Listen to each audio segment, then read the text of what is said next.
que le péché est une porte ouverte sur Satan. Acte 5:3. Il utilisera toujours vos fautes pour vous faire honte, lorsque vous prendrez le nom du Seigneur en vain. Genèse 3:7-10. Cependant, la parole nous enseigne que ceux qui croient de tout cœur en lui ne seront pas honteux. 1 Pierre 2:6-5-3. Domaine de soumission 1. La société 2. La famille 3. L'Église 6. La société. La Bible est le manuel de vie du croyant. À travers elle, chaque personne qui a cru en Jésus-Christ gouverne sa vie, comme la parole infaillible autorisée par Dieu pour catalyser notre conduite en société. Dieu ordonne dans sa parole que dans la société dans laquelle nous vivons, nous nous soumettions à les dirigeants et les autorités. Titre 3 à 1 Pierre 2:14b, toute institution humaine. 1 Pierre 2:13c, les autorités supérieures. Romains 13:1. Je suis sûr que tous les chrétiens sont d'accord sur le fait que nous devons vivre une vie en paix avec l'État, à condition qu'il n'interfère pas avec nos croyances religieuses, ni n'ordonne des lois qui violent nos convictions ou compromettent nos convictions.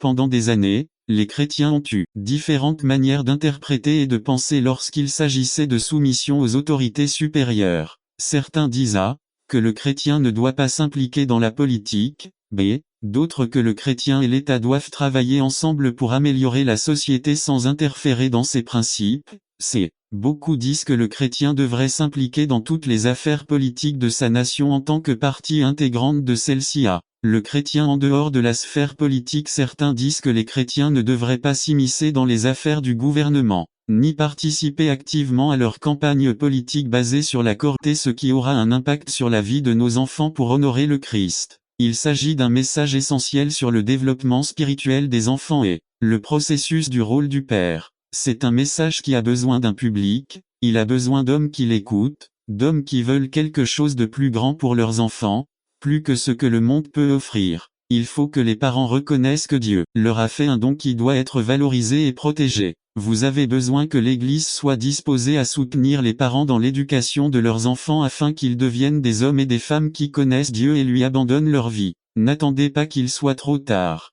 Devenez membre de la chaîne Today et bénéficiez de réconfort et de soutien dans les moments difficiles. Cliquez sur le lien dans la description de la vidéo. Mardi 9 avril 2024 page 2. Ce verset dit littéralement en hébreu: prêtez votre oreille à mon enseignement, inclinez vos oreilles aux paroles de ma bouche. Au verset 2 et 3, Asaph donne un aperçu de ce qui suit dans ce psaume. Chose cachée des temps anciens fait référence à l'application de l'histoire du peuple de Dieu, aux histoires de la fidélité, de la puissance et des merveilles de Dieu. Asaph va raconter cette histoire, il la racontera pour révéler la vérité à ses enfants, la vérité sur qui est Dieu et pourquoi ils devraient lui faire confiance. C'est une histoire importante pour Asaph car il était le ministre de la musique du temps de David et il était de sa responsabilité de former les plus jeunes à ce ministère. Il connaissait l'importance de poser des fondations solides et ce psaume est son avertissement à ces jeunes afin qu'ils ne répètent pas les erreurs de leurs parents et qu'ils puissent avoir une relation intime avec Dieu. À l'époque d'Asaph, c'étaient les pères qui transmettaient l'histoire à leur famille.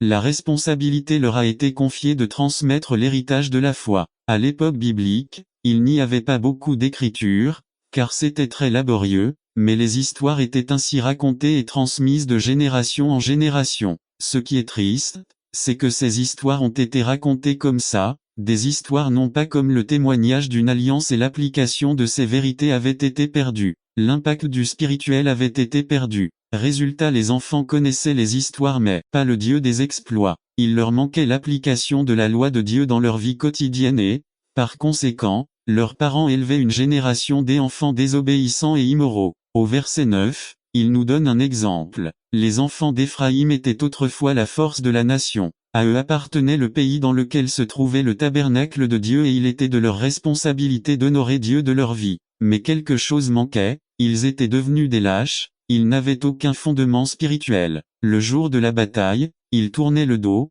c'est-à-dire qu'ils couraient. Ils ne vivaient pas selon l'alliance que leurs ancêtres avaient conclue avec un vrai Dieu. Ils ont refusé d'honorer Dieu, ont été déloyaux et ont oublié la puissance de Dieu. Ils se sont dégonflés. C'est pour cette raison qu'Asaph a écrit ce psaume, afin que les parents d'aujourd'hui puissent élever des fils courageux qui n'auront pas peur d'accomplir d'être à l'histoire de la création. Genèse 1:27.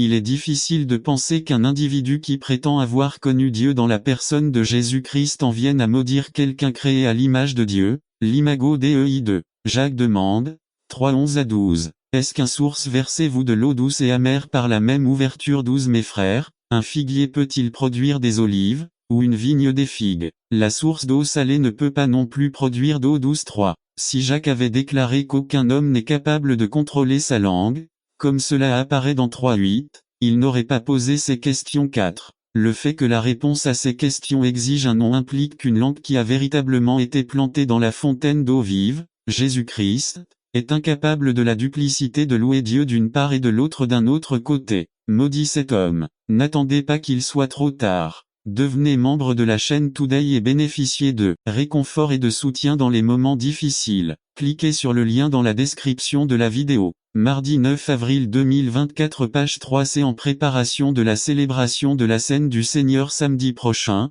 il est temps de nous demander si nous avons utilisé notre langue pour maudire quelqu'un créé à l'image de Dieu. 1. Y a-t-il eu des moments au cours des derniers jours où j'ai ouvert la bouche et dit quelque chose qui a blessé quelqu'un, puis j'ai souhaité ne pas avoir ouvert la bouche? 2. Si je sentais que quelqu'un m'offensait, comment ai-je réagi? Comment ai-je réagi? Si nous prétendons avoir Jésus comme modèle, si nous prétendons obéir à la voix de son esprit, il est temps d'accéder à son commandement dans Luc 6:28. Bénissez ceux qui vous maudissent et priez pour ceux qui vous calomnient. 3. Si vous vous sentez offensé par quelqu'un, faites-le savoir. Il est possible que plusieurs d'entre nous offensent sans s'en rendre compte. Saint Paul nous exhorte, Romains 12:14. Bénissez ceux qui vous persécutent, bénissez et ne maudissez pas. 4. Il est temps pour le vrai chrétien de sortir, de se manifester. Il est temps de nous tourner vers l'aide céleste si nous avons des problèmes avec le contrôle de notre langue. 5. Dire les gens devraient savoir que c'est ce que je suis ne répond pas aux questions troublantes. Qu'a fait Jésus pour vous? Qu'a fait Jésus en vous? Quelle différence Jésus a-t-il fait dans votre vie? 6.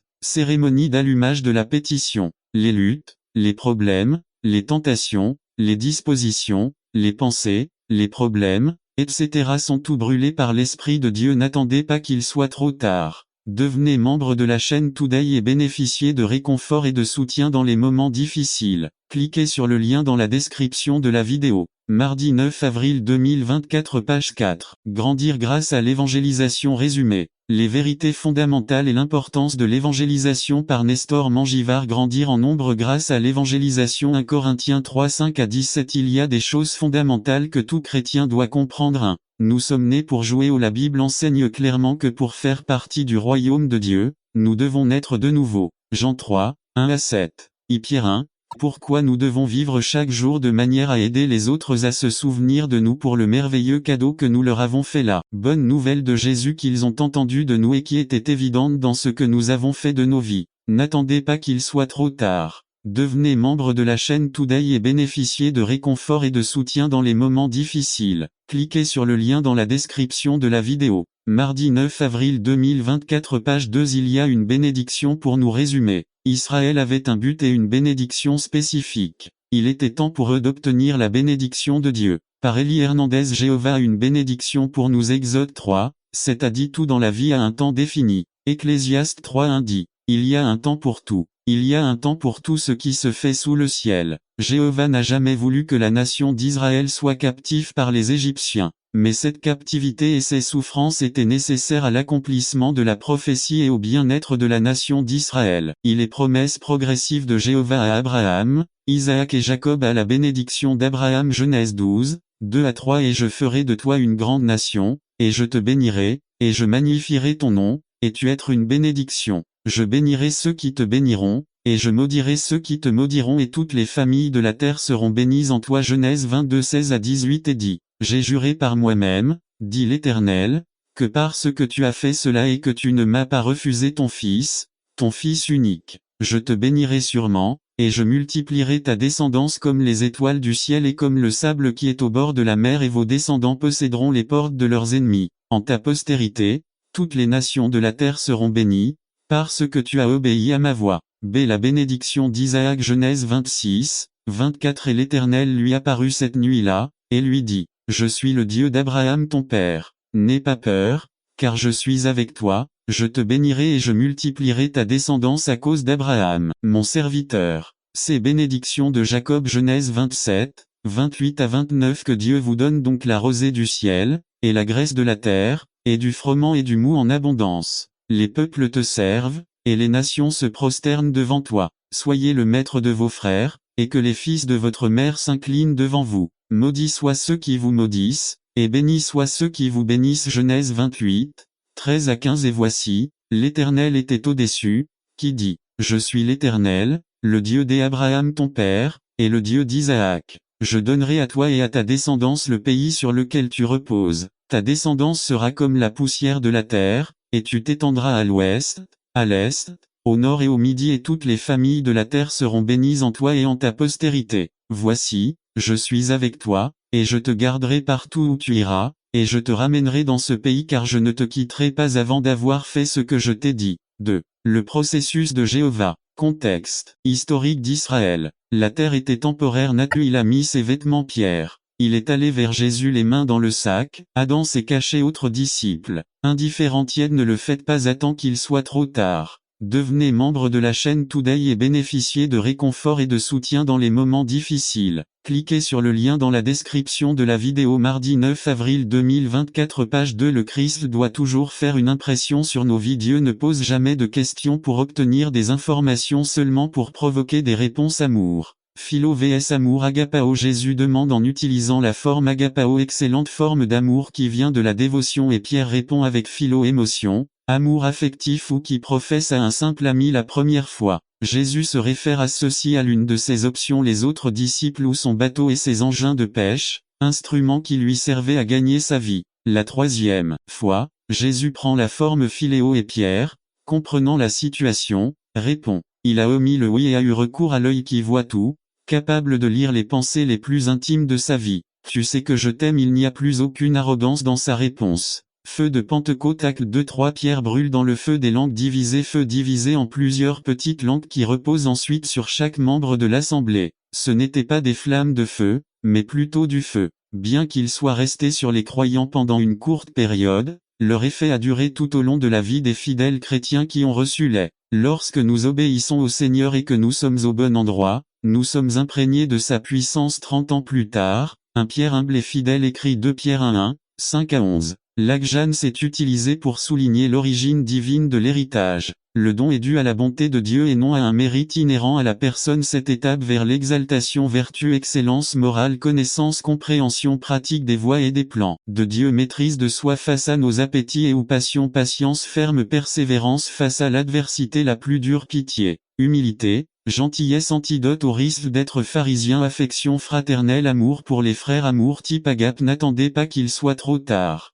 Devenez membre de la chaîne Today et bénéficiez de réconfort et de soutien dans les moments difficiles. Cliquez sur le lien dans la description de la vidéo. Mardi 9 avril 2024, page 3. 3 autres leçons résumées. Paul nous donne 3 autres leçons dans le livre des Philippiens. Si nous suivons les conseils de Dieu, nous vivrons une vie abondante. Par Brian Smith, Église biblique Nouvelle Naissance. Brian Smith, 13 avril 2003. 3 leçons supplémentaires. Philippiens 4, 8 à 23. 3 leçons supplémentaires. Introduction. Nous terminons déjà ce grand livre de l'apôtre Paul aux Philippiens. C'est un livre plein de leçons pratiques pour nos vies chrétiennes. Maintenant, dans les derniers versets de ce livre, nous verrons 3 autres leçons très pratiques pour notre application. Comme toutes les autres leçons que nous avons vues, si nous les suivons, nous vivrons une vie plus abondante. Comme toute autre chose dans la vie, si nous suivons les instructions, nous réussissons beaucoup mieux. Si nous ne les 3. De par leur façon de parler et de vivre, de nombreux chrétiens ne semblent pas comprendre la vie à la lumière de l'évangile des Écritures, mais plutôt selon d'autres évangiles. L'évangile selon Harry Potter, la magie, l'évangile selon la Star Wars, la force, l'évangile selon le Feng Shui, ou le yoga couleur, miroir, mauvaise onde, relaxation, etc. L'évangile selon Walter Mercado, les stars, la sorcellerie, l'évangile selon les comédiens d'aujourd'hui, vulgarité, obscénité. N'attendez pas qu'il soit trop tard. Devenez membre de la chaîne Today et bénéficiez de réconfort et de soutien dans les moments difficiles. Cliquez sur le lien dans la description de la vidéo. Mardi 9 avril 2024, page 4. L'évangile selon les feuilletons, c'est peut être l'une des influences éducatives les plus influentes. L'évangile selon MTV, l'évangile selon le gourou chrétien à la mode, Max Lucado, Rick Warren, Beth Moore, John Piper, Benny Hinn, John Maxwell, etc. Il ne s'agit pas que vous deviez arrêter de les lire, mais plutôt que vous deviez faire attention à ne pas mettre en pratique vos perspectives particulières au même endroit avec la parole infaillible de Dieu. Au fil des saisons, il y a des livres qui ont été lus plus que la Bible elle-même. et puis nous nous plaignons des raisons pour lesquelles les gens se détournent de la vérité de l'Évangile. Une façon très simple d'appliquer ce passage est, lisez la Bible 3. L'Évangile a dans ses rangs les personnes les moins importantes selon les critères de ce monde 26 à 31. Eh bien, considérez votre vocation, frères, car il n'y a pas beaucoup de sages selon la chair, ni beaucoup de puissants, ni beaucoup nobles, mais Dieu a choisi les choses folles du monde pour faire honte aux sages, et Dieu a choisi les faibles du monde pour faire honte aux forts, et Dieu a choisi ce qui est vil dans le monde et ce qui est méprisé, et ce qui ne l'est pas, pour détruire ce qui est. Les chrétiens peuvent être définis comme des fous, selon le fait que l'Évangile est une folie pour le monde. À la lumière de la sagesse du monde, croire aux enseignements de l'Évangile est une folie, une perte de temps. On ne peut donc pas attendre moins des pauvres qui croient en tout cela. À cette attitude du monde envers nous, croyants, nous pose un problème. Nous sommes tentés de chercher une échappatoire dans les critères du monde pour ne pas nous sentir mal. Une autre raison pour laquelle le message de la croix est une folie est que l'Évangile ne concerne pas nous mais Dieu. Cela n'a rien à voir avec notre héroïsme ou notre capacité ou notre compréhension ou notre sagacité à l'accepter, mais avec sa grâce de nous avoir choisis pour le salut. Paul le dit dans le V26. Eh bien, considérez votre vocation, frères, car il n'y a pas beaucoup de sages selon la chair, ni beaucoup de puissants, ni beaucoup de nobles. Beaucoup de membres de l'église de Corinthe, comme la majorité des chrétiens dans le monde aujourd'hui, n'étaient pas sages selon les normes humaines, ni n'avaient une grande influence dans la société. Mais pourquoi Dieu n'a-t-il pas choisi le meilleur? Pourquoi Dieu a-t-il choisi les insensés, les ignobles et les méprisés du monde? La réponse est en Vr 29 afin que mais il y a de l'espoir. Romains 7 22 à 25 3. Un jour, nous verrons que cela valait la peine de vivre pour Christ dans ce monde. Exemple d'une goutte d'eau comparée à une mer pleine d'eau, dans ce monde-ci, nous avons la liberté en Christ de vivre selon ses desseins. IV. Application. Une formule pour déterminer ce qui est bon et ce qui est mauvais. Tout m'est permis, mais tout n'est pas pour mon bien. Corinthiens 6 12 à question numéro 1. Est-ce pour mon bien physique, spirituel et intellectuel? Tout m'est permis, mais je ne laisserai rien me dominer. Corinthiens 6 12 b. Question numéro 2. Me placez-vous sous votre domination? C'est pourquoi, si mon alimentation fait tomber mon frère, je ne mangerai jamais de viande, afin de ne pas le faire tomber dans le péché. Corinthiens 8 13. Question numéro 3. Est-ce que cela m'amène à blesser les autres? En conclusion, que vous mangiez, buviez ou fassiez autre chose, faites tout pour la gloire de Dieu. Corinthiens 10 31. N'attendez pas qu'il soit trop tard. Devenez membre de la chaîne Today et bénéficiez de réconfort et de soutien dans les moments difficiles. Cliquez sur le lien dans la description de la vidéo. Mardi 9 avril 2024, page 4. Question numéro 4. Est-ce que cela glorifie Dieu? 2 Pierre 2 18 à 22. Lu dans la version populaire. Retournons-nous à notre vomi comme des chiens, ou jouons-nous dans la boue comme des cochons? Nous avons la liberté en Christ de vivre selon ses desseins. N'attendez pas qu'il soit trop tard. Devenez membre de la chaîne Today et bénéficiez de réconfort et de soutien dans les moments difficiles. Cliquez sur le lien dans la description de la vidéo. Mardi 9 avril 2024, page 5. Le grand sacrifice résumé. Un voyage de la Genèse à l'Apocalypse, voyant la comparaison entre les sacrifices et le grand sacrifice du Christ. Par Brian Smith. Église biblique Nouvelle Naissance. Brian Smith, 2 mars 2003. Le grand sacrifice.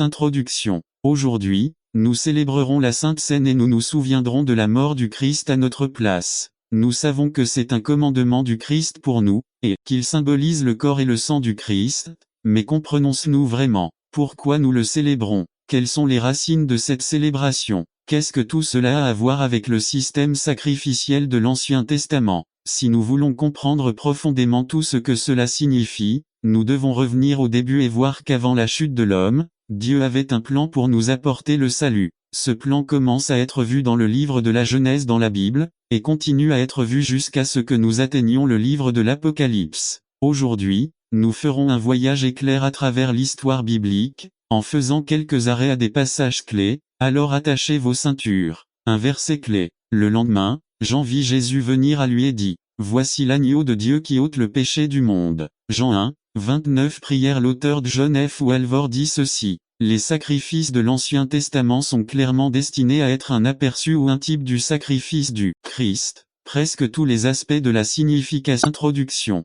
Nous sommes souvent confrontés à des situations tellement désespérées et incroyables que nous savons quoi faire. Le peuple d'Israël a fait face à de nombreux obstacles qui auraient pu l'arrêter, mais il a appris à faire confiance à Dieu. Il est nécessaire que nous apprenions à faire confiance à Dieu et à sa parole quelles que soient les circonstances. Proposition. Dieu n'échoue jamais et sa parole est vraie. Transition. Le peuple d'Israël s'est retrouvé face à un mur immédiatement après son entrée dans la terre promise. Et Dieu délivre en 1er 6, 2 à Josué faisait face au premier mur de la terre promise. Jéricho b. Dieu parla à Josué et répéta sa promesse qu'il leur avait donné le pays à posséder. C'est Josué a dû apprendre à faire confiance à la parole de Dieu. Transition. Dieu nous donne des instructions pour obtenir la victoire dans chaque situation. 2. Dieu donne les instructions pour la conquête 6 3 à 5 à Dieu a donné à Josué des instructions spécifiques sur la manière de conquérir cette ville apparemment impénétrable. B. Dieu a organisé le peuple par ministère ou responsabilité. C. Dieu a ordonné que les prêtres soient présents avec leurs instruments de musique annonçant la présence de Dieu. Transition.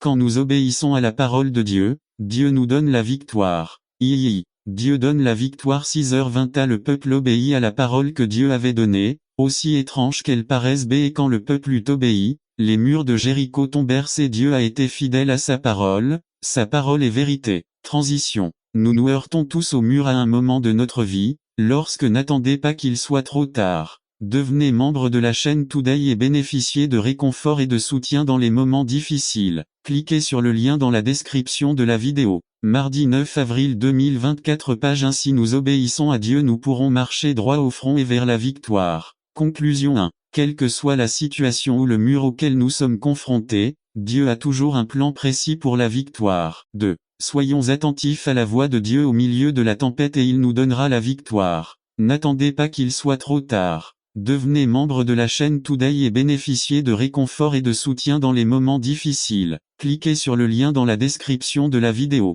Mardi 9 avril 2024 page 2 atteindre le but résumé. Dieu récompense la fidélité de ses serviteurs. Par Juan Alvelot titre. Atteindre le but texte. Apocalypse 2, 10 et 2 Timothée 4 7. Introduction. La vie du chrétien est décrite comme une course par Paul ici dans 2 Timothée 4 7. Une course qu'il décrit comme étant gagnée par ceux qui restent fidèles jusqu'à la fin. C'est pourquoi Dieu dit dans Apocalypse 2:10 Soyez fidèles jusqu'à la mort et je vous donnerai la couronne de vie. Proposition. Dieu récompense la fidélité de ses serviteurs. Question. Courons-nous la course fidèlement? Transition. Cette course chrétienne est gagner y mener le bon combat 1. J'ai combattu le bon combat 2 Tim 4. C'est à la vie chrétienne est souvent décrite comme un combat confère Éphésiens 6 10 à 17 2. Paul a combattu les statuts et les décrets que je vous prescris aujourd'hui. V. 11 Le Seigneur nous a désignés pour éclairer notre société. Soyons des imitateurs de Dieu, marchons dans l'amour,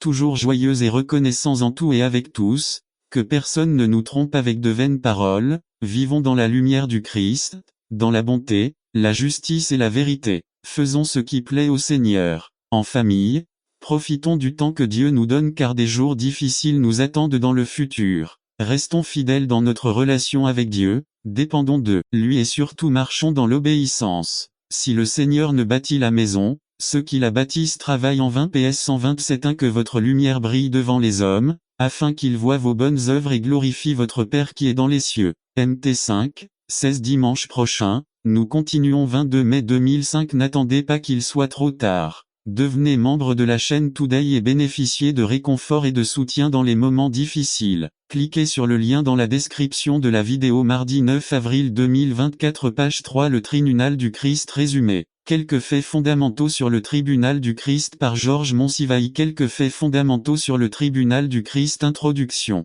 Nous savons tous que notre pasteur accorde une grande importance au travail de évangéliser, dans elle œuvre de service du Seigneur, et nous exhorte à le servir sans relâche. Il nous appelle sans cesse à sortir et à évangéliser, il nous appelle inlassablement à assister aux offices religieux, il nous appelle inlassablement à consacrer notre temps au Seigneur, il nous donne un exemple infatigable. Cela nous invite à travailler plus et à dormir moins. On sait également que nous ne répondons pas tous à cet appel, car nous travaillons de nombreuses heures par semaine et considérons que d'autres activités sont également importantes. Ce matin, je veux souligner quelques faits fondamentaux concernant le tribunal du Christ. Objectif. Qu'en connaissant les faits fondamentaux du tribunal du Christ, nous sommes tous conscients de ce que nous faisons et de ce que nous ne parvenons pas à faire et de leur signification dans nos vies présentes et futures. Proposition. Que le chrétien pleinement conscient du jugement du tribunal du Christ soit encouragé à servir le Seigneur avec plus de ferveur. Je souhaite présenter 5 faits fondamentaux sur le tribunal du Christ. 1. L'événement 2. L'examen 3. L'effet 4. L'extra 5. L'exhortation. Voyons d'abord l'événement 1.1. Quand aura lieu le jugement à la cour du Christ? Après l'enlèvement au ciel pendant la grande tribulation. 1 Thessaloniciens 4, 13 à 18. 13 Nous ne voulons pas non plus que vous soyez ignorants, frères, au sujet de ceux qui dorment, afin que vous ne soyez pas attristés. N'attendez pas qu'il soit trop tard. Devenez membre de la chaîne Today et bénéficiez de réconfort et de soutien dans les moments difficiles. Cliquez sur le lien dans la description de la vidéo. Mardi 9 avril 2024. Page 1. Comme les autres qui n'ont aucun espoir. 14 Car si nous croyons que Jésus est mort et ressuscité, Dieu amènera aussi avec Jésus ceux qui lisent de Laodicée étaient comme un orphelinat. Tu dis que tu es riche, que les choses se sont très bien passées pour toi et que tu n'as besoin de rien et tu ne réalises pas que tu es misérable, pauvre, aveugle et nu. Apocalypse 3, 7 Il a beaucoup de choses, il se croit riche et ne manque de rien, mais devant Dieu, il était malheureux, pauvre. Nous tous qui sommes ici aussi, nous serons malheureux et souffrirons s'il n'y a pas de relation d'amour entre frères comme famille de Dieu. Tant que nous ne cherchions que notre propre intérêt, nous étions amateurs d'argent, amateurs de plaisir, nous aurions tous des moments difficiles, même si peut-être nous ne réalisons pas à quel point nous sommes malheureux. Je crois que les concepts du monde et du système de valeurs ont infiltré nos églises, que ce soit en tant qu'individu ou en tant que congrégation. Si vous en avez plus, être heureux. Luc 16, 14 Ce que les hommes apprécient est détestable devant Dieu. Argent et renommée. Le diable nous cherche pour nous dévorer, et chaque jour, c'est facile de tomber dans la tentation sans se rendre compte. C'est pour cette raison que Jésus-Christ notre Seigneur et les apôtres nous ont avertis à maintes reprises de prier et de rester éveillés afin de ne pas tomber dans la tentation en préparant la journée de jugement. Jésus, il a dit, quand le Fils de l'homme viendra, trouvera-t-il la foi sur terre? Luc 18, 8 Nous convenons tous que nous sommes sauvés par la foi en Christ. Ma préoccupation et ma question est de savoir si nous avons vraiment foi en Christ ou non. Paul a dit aux membres de l'église corinthienne, examinez-vous vous-même pour voir si vous êtes dans la foi. 2 Corinthiens 13, 5 J'imagine que beaucoup de gens vivront et mourront dans une fausse foi et une fausse assurance du salut parce que je n'ai jamais sincèrement demandé s'ils l'étaient avec foi ou pas. Je veux revoir avec vous les caractéristiques de la fausse foi pour éviter que nous ayons une fausse foi. 1. La foi n'est pas seulement une question de confession de bouche. Ils prétendent connaître Dieu, mais ils le nient par leurs actions. Ils sont abominables, désobéissants et incapables de faire quoi que ce soit de bien. Tite 1,16 Ce peuple m'honore des lèvres, mais a-t-il son cœur loin de moi? Il m'adore en vain. Ses enseignements ne sont pas les miens que les règles établies par les hommes. Marc 7,7 Pourquoi m'appelez-vous Seigneur, Seigneur, et ne faites pas ce que je dis? Luc 6,46 2 La foi qui nous sauve n'est pas quelque chose de passé mais de permanent et de permanent constante. Parmi les Hébreux 11 exemples de foi mentionnés cependant, c'est par la foi que le peuple a traversé la mer Rouge comme sur la terre ferme. Hébreux 11, 29 Je ne veux pas que vous ignoriez,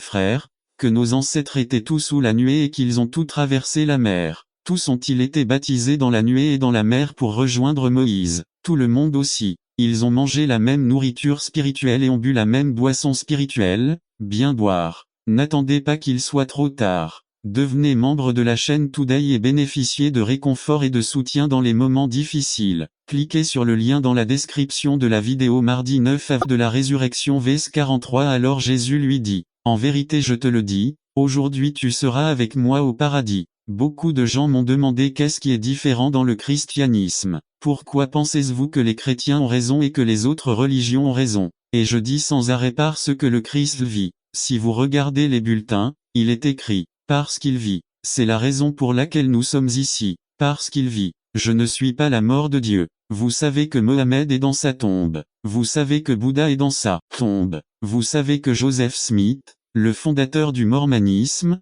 est dans sa tombe. Mais je suis un serviteur du Dieu dont les anges disent qu'il n'est pas ici parce qu'il est ressuscité, comme il l'a dit. Si Jésus était mort et n'était pas ressuscité, nous ne serions pas là. Il n'y aurait pas d'église. Le christianisme n'existerait pas. Parce que si c'était une plaisanterie, si le Christ n'était vraiment pas ressuscité, j'imagine que les apôtres n'auraient pas donné leur vie pour une plaisanterie. J'imagine qu'on ne se martyrise pas pour une plaisanterie. Mais Pedro l'a subi, Esteban, Santiago, Andrés, Pablo et littéralement des millions de personnes après. La différence entre les deux malfaiteurs était littéralement la vie et la mort. Le premier a reconnu son état et s'est laissé dans cet état. Tu sais que l'enfer est plein de gens comme ça. Les gens qui voient leur condamnation, leurs péchés les ont piégés. Peut-être pensez-vous que vous ne pouvez pas vous échapper. Vous pensez que rien n'existe à part cette vie et que vous devez faire de votre mieux. Mais Dieu ne veut pas qu'il en soit ainsi. Dieu veut tellement plus pour vous.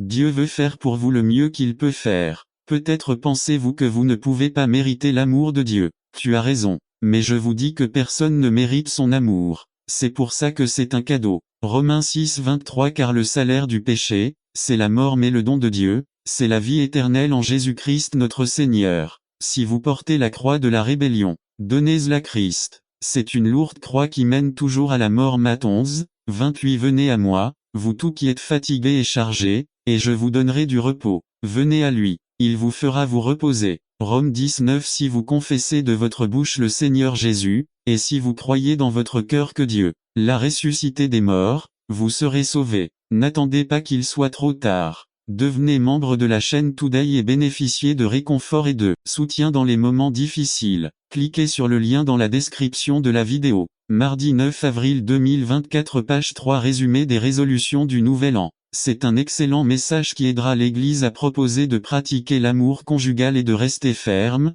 sans fluctuer. Par Georges Alvarez. Résolution du Nouvel An. Introduction 29 décembre 2002. Service du soir à Ebenezer, Union City, Californie. Une sœur de l'Église a dit: lorsqu'il s'agit de nouvelles résolutions, je suis comme celles qui prennent soin de l'environnement. Il recycle pareil et pareil. On lui a demandé ce qu'il recyclerait pour la noucache qui va et vient à la recherche d'une occasion de s'échapper. S'il est possible de mettre un animal en cage pour l'apprivoiser, cela ne semble pas être le cas de la langue de la communauté chrétienne de Santiago 3. Mais aucun homme ne peut apprivoiser la langue, c'est un mal turbulent et plein de poisons mortels. N'attendez pas qu'il soit trop tard. Devenez membre de la chaîne Today et bénéficiez de réconfort et de soutien dans les moments difficiles. Cliquez sur le lien dans la description de la vidéo. Mardi 9 avril 2024, page 2. Nous savons de quoi le poison est capable de faire. 4. En mentionnant poison, Jacques faisait peut-être référence à un serpent venimeux. Vous pensez probablement au psaume 141 à 3. Délivre-moi,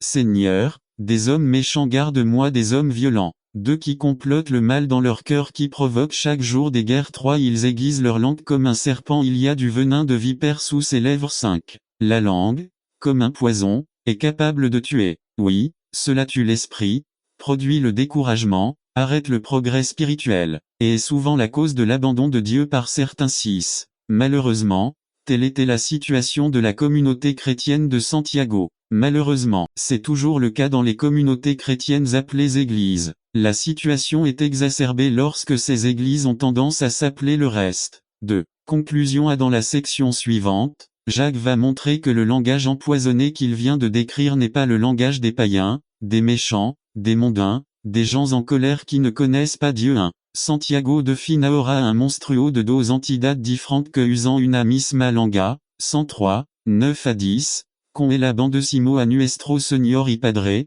y con est la maldecimo a los ombres. Que en sido et chaud à la imageant de Dieu 10. De la même bouche sortent la bénédiction et la malédiction. 2. Jacques semble décrire une personne mentalement ou émotionnellement inadaptée, une personne avec une double personnalité. 3. Jacques a sûrement à l'esprit le psaume 62. 4. Ils bénissent de leur bouche, mais ils maudissent dans leur cœur. Et il pensait peut-être à ce que Sirach ben Sirach a dit dans 28:12. Si vous soufflez sur une étincelle, cela l'enflammera davantage, mais si vous crachez dessus, vous l'éteindrez. Mais les deux choses sortent de la même bouche. 4. Jacques ne semble pas comprendre comment il est possible que le même langage soit capable de s'exprimer dans la plus douce adoration, bénissant Dieu, d'une bouche qui, à un moment donné, sort des paroles les plus pures dans la lecture de la parole, dans le chant des hymnes. Cependant, c'est la même bouche qui produit des malédictions contre son prochain. Jacques termine 3:10 en disant: mes frères, cela ne devrait pas être ainsi. B. La duplicité dans l'usage de la langue par une personne appelée croyant, pour bénir Dieu et en même temps maudire son prochain, créé à l'image de Dieu, détermine l'incapacité d'une telle personne à connaître le Dieu qu'elle a prétend adorer. 1. Lorsqu'il dit créé à l'image de Dieu, Jacques pensait peut-être à l'histoire de la création. Cherchez de tout votre cœur, et tu me trouveras, dit le Seigneur. Vous ferez l'expérience de Dieu seulement selon ce que vous avez décidé dans votre cœur de le connaître. Connaître Dieu ne suffit pas, vous pouvez tout savoir de lui sans avoir de relation avec lui. Éphésiens 3, 17-19. Laissez le Christ habiter dans vos cœurs par la foi, afin que, étant enracinés et fondés dans l'amour, puissiez vous soyez pleinement capables de comprendre avec tous les saints quelle est la largeur, la longueur, la profondeur et la hauteur, et de connaître l'amour du Christ, qui surpasse la connaissance, afin que vous soyez remplis de toute la plénitude de Dieu. N'attendez pas qu'il soit trop tard. Devenez membre de la chaîne Today et bénéficiez de réconfort et de soutien dans les moments difficiles. Cliquez sur le lien dans la description de la vidéo. Mardi 9 avril 2024 page 2-4. La loi sur la mesure fonctionne aussi sur vos finances. Donnez et il vous sera donné. Ils vous donneront une bonne mesure pressée, secouée et qui débordera sur vos genoux, car avec la même mesure avec laquelle vous mesurez, ils vous la mesureront en retour. Malachie 3:10. Apportez toutes les dîmes dans le magasin, afin qu'il y ait de la nourriture dans ma maison. Éprouvez-moi maintenant en cela, dit l'Éternel des armées, pour voir si je n'ouvrirai pas pour vous les fenêtres du ciel et déverse sur toi une bénédiction jusqu'à ce qu'il n'y ait plus d'abondance quand tu donnes ta dîme. Cela lui ouvre les fenêtres du ciel pour qu'il déverse ses bénédictions sur votre vie. N'attendez pas qu'il soit trop tard. Devenez membre de la chaîne Today et bénéficiez de réconfort et de soutien dans les moments difficiles. Cliquez sur le lien dans la description de la vidéo. Mardi 9 avril 2024 page 3. Vivez un vrai changement. Résumé. Changement. Voulez-vous vraiment un changement? Malheureusement, il y a des gens qui ont besoin d'un réel changement, mais même s'ils en ont besoin et si cela leur est proposé, ils ne sont pas disposés à changer. Par Joshua Pinto. Vivez un vrai changement. Changement. Voulez-vous vraiment du changement? Malheureusement, il y a des gens qui ont besoin d'un réel changement, mais même s'ils en ont besoin et si cela leur est proposé, ils ne sont pas disposés à changer. Jean 5:1-9. Après ces choses, il y eut une fête des Juifs, et Jésus monta à Jérusalem. Et il y a à Jérusalem, près de la porte des brebis, une piscine, appelée en hébreu Bethesda, qui a 5 porches. 3. Là gisait une multitude de malades, d'aveugles, de boiteux et de paralysés, attendant le mouvement de l'eau. 4. Car un ange descendait de temps en temps dans la piscine et remuait l'eau et, quiconque descendait le premier dans la piscine après le mouvement de l'eau était guéri de toute maladie qu'il avait. 5. Et il y avait là un homme qui était malade depuis 38 ans. 6. Quand Jésus le vit couché, et sut qu'il était couché là depuis longtemps, il lui dit, veux-tu être guéri? 7. Monsieur, répondit le malade, je n'ai personne pour me mettre dans l'étang quand l'eau est agitée et pendant que je m'en vais, un autre descend devant moi. 8. Jésus lui dit, lève-toi, prends ton lit et marche. 9. Et aussitôt l'homme fut guéri, il prit son lit et marcha. Et c'était le de son désespoir. Il s'est mis à chercher le bas sous les couvertures et d'un moment à l'autre sa femme s'est réveillée. Elle a eu peur et, assise sur le lit, a dit, qu'est-ce qui se passe? Et il répondit et dit, oh, tu n'as pas mangé mon bas. Peu importe la chose ou le péché que nous avons commis, tôt ou tard, cela sera révélé. La question n'est pas de savoir si cela sera révélé ou non. La question est quand sortira-t-il? La décision vous appartient, vous voulez réagir. N'attendez pas qu'il soit trop tard. Devenez membre de la chaîne Today et bénéficiez de réconfort et de soutien dans les moments difficiles. Cliquez sur le lien dans la description de la vidéo. Mardi 9 avril 2024 page 1. Aujourd'hui à la question que Dieu te pose, où es-tu? La Bible décrit simplement la chute de l'homme. Dieu donne simplement un ordre et un avertissement spécifique à Adam et Ève. Le serpent les trompe en leur faisant croire que les choses ne se sont pas déroulées comme Dieu l'a dit, mais qu'ils ont néanmoins désobéi. Les résultats étaient également simples, mais profonds. En fait, ils savaient certaines choses qu'ils ne savaient pas auparavant. Ils connaissaient la honte, ils étaient conscients de leur nudité et se couvraient de feuilles d'arbre. Et ils connaissaient la peur, ils avaient peur de se présenter à Dieu parce qu'ils étaient nus. La honte et la peur ont été le canal qui a ruiné la relation qui existait entre l'homme et Dieu. L'action de Dieu alors qu'il se promenait dans le jardin était l'une des clés principales de cet événement. Dieu a posé une question. Où es-tu? La question n'était pas due à l'ignorance, comme si Dieu ne savait pas où il se trouvait. La question était conçue pour recevoir une réponse d'Adam. Cette question exigeait une réponse, non pas précisément sur l'emplacement physique, mais plutôt sur l'état dans lequel il se trouvait. C'est la même question que Dieu vous pose aujourd'hui. Les êtres humains continuent de pécher et de se rebeller contre la volonté de Dieu, c'est pourquoi nous continuons à subir les conséquences du péché en aidant. Ainsi, Tout comme Adam et Ève étaient accablés de honte et de peur, les pécheurs d'aujourd'hui sont également accablés par ces mêmes choses. Et ainsi, tout comme Dieu cherchait Adam et Ève, Dieu cherche aujourd'hui ceux qui se cachent de lui. La Bible dit dans Ézéchiel 34:16 New American Standard 16 Je chercherai les perdus, je ramènerai les perdus, je les chercherai je penserai ceux qui sont brisés, et je fortifierai les malades. Et dans Matthieu 18:11 version King James 11 Car le Fils de l'homme est venu pour sauver ceux qui étaient perdus. Dieu te demande aujourd'hui où es-tu? Est-ce que tu te caches de Dieu?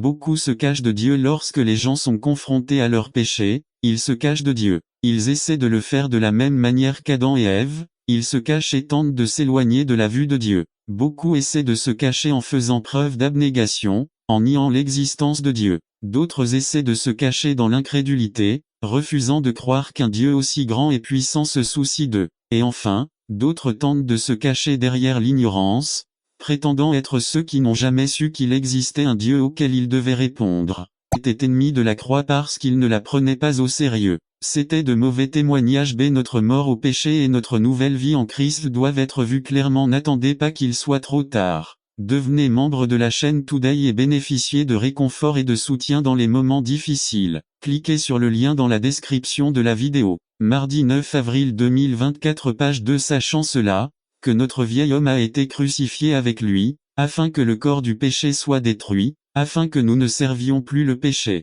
Romains 6:6-2. Leur fin sera la destruction à le mot perdition perte éternelle identique à Jean 3:16b. Ces gens n'avaient vraiment pas le salut. Sa vie l'a prouvé. C'est l'exemple de l'arbre, Matthieu 7:15-20. Tout arbre qui ne porte pas de bons fruits est coupé et jeté au feu. Ainsi, c'est à leurs fruits que vous les reconnaîtrez. Matthieu 7:19-23. Votre Dieu est votre ventre. A le mot ventre appétit ou désir. Cela régissait leur vie. Certains appétits sont valables, mais d'autres ne le sont pas. La nourriture est pour l'estomac et l'estomac est pour la nourriture. Il en est ainsi, et Dieu les détruira tous deux. Mais le corps n'est pas pour l'immoralité sexuelle mais pour le Seigneur, et le Seigneur pour le corps. 1 Cor 6:13 Nif 4. Sa gloire et sa honte. Ils se sont vantés de ce dont ils devraient avoir honte. Ce qu'ils font doit être honteux et ne participez pas aux œuvres infructueuses des ténèbres, mais réprimandez les plutôt parce qu'il est honteux de parler même de ce qu'ils font en secret. Éphésiens 5:11-12-5. Ils ne pensent qu'aux choses terrestres. Ils se concentraient entièrement sur les choses de ce monde. Nous ne devons pas laisser ce monde nous mettre dans son moule. L'exemple de l'eau et de la pâte à modeler. Romains 12:2. Ils n'ont pas compris que nous avons la liberté en Christ de vivre selon ses desseins.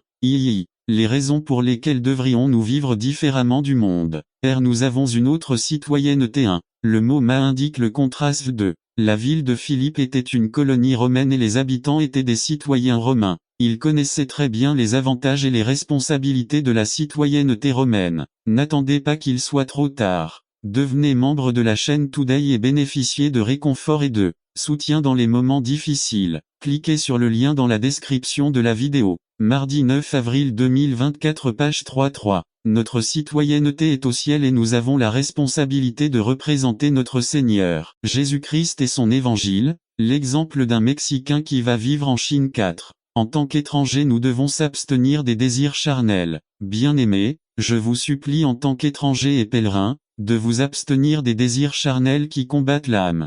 Pierre 2:11 Représenter Christ. Nous sommes donc des ambassadeurs au nom de Christ.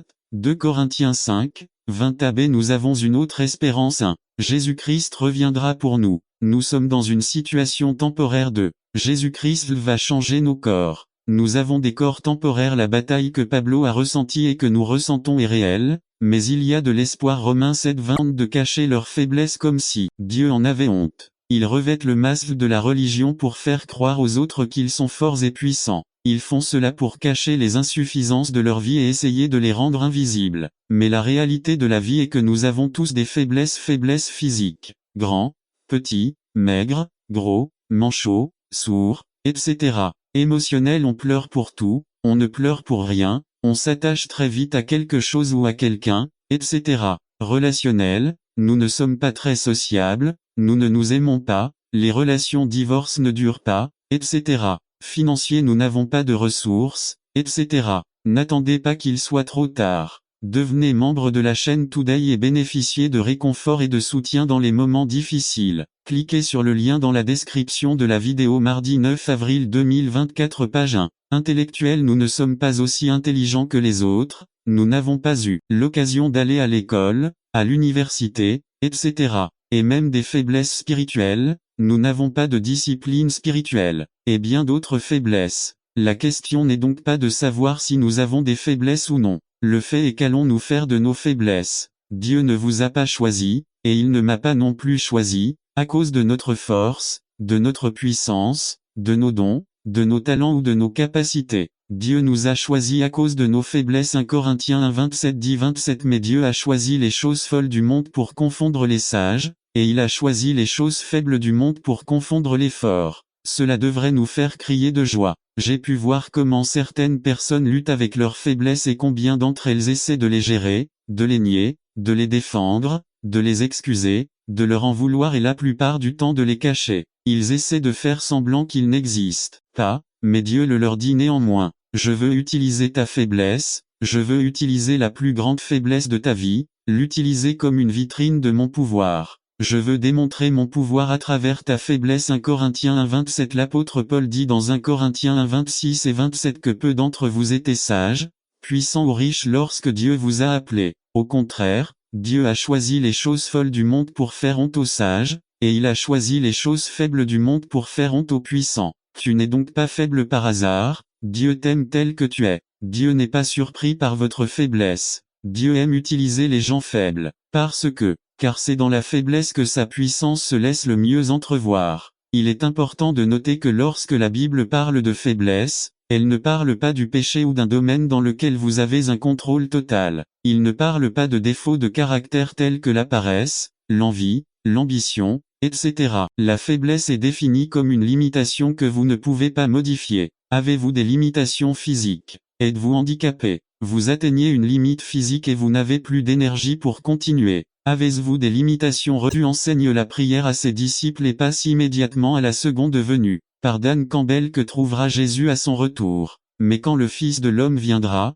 trouvera-t-il la foi sur terre? Luc 18:8 que trouvera Jésus à son retour sur terre. Comme cette parabole est fascinante. Jésus enseigne la prière à ses disciples et passe immédiatement à la seconde venue. Le but de cette parabole était d'encourager les disciples. Ils allaient faire face à des situations difficiles qui provoqueraient le découragement, la tristesse et la frustration et l'envie de tout quitter. Vous identifiez-vous à cela? Cette parabole a été donnée pour que les disciples puissent voir l'importance de la prière et de la foi, contrairement au fait de perdre courage face à des difficultés prolongées. Parlez de la veuve. Cette veuve vivait dans la même ville que le juge injuste. Jour après jour, la veuve revenait au tribunal pour voir le juge. Elle était désespérée et avait besoin de justice. L'hésitation du juge à administrer la justice indique probablement qu'il attendait quelque chose sous la table. Tout comme le roi Félix espérait que l'apôtre Paul lui donnerait quelque chose pour résoudre son cas. Le juge rend finalement justice à la veuve en raison de sa persévérance.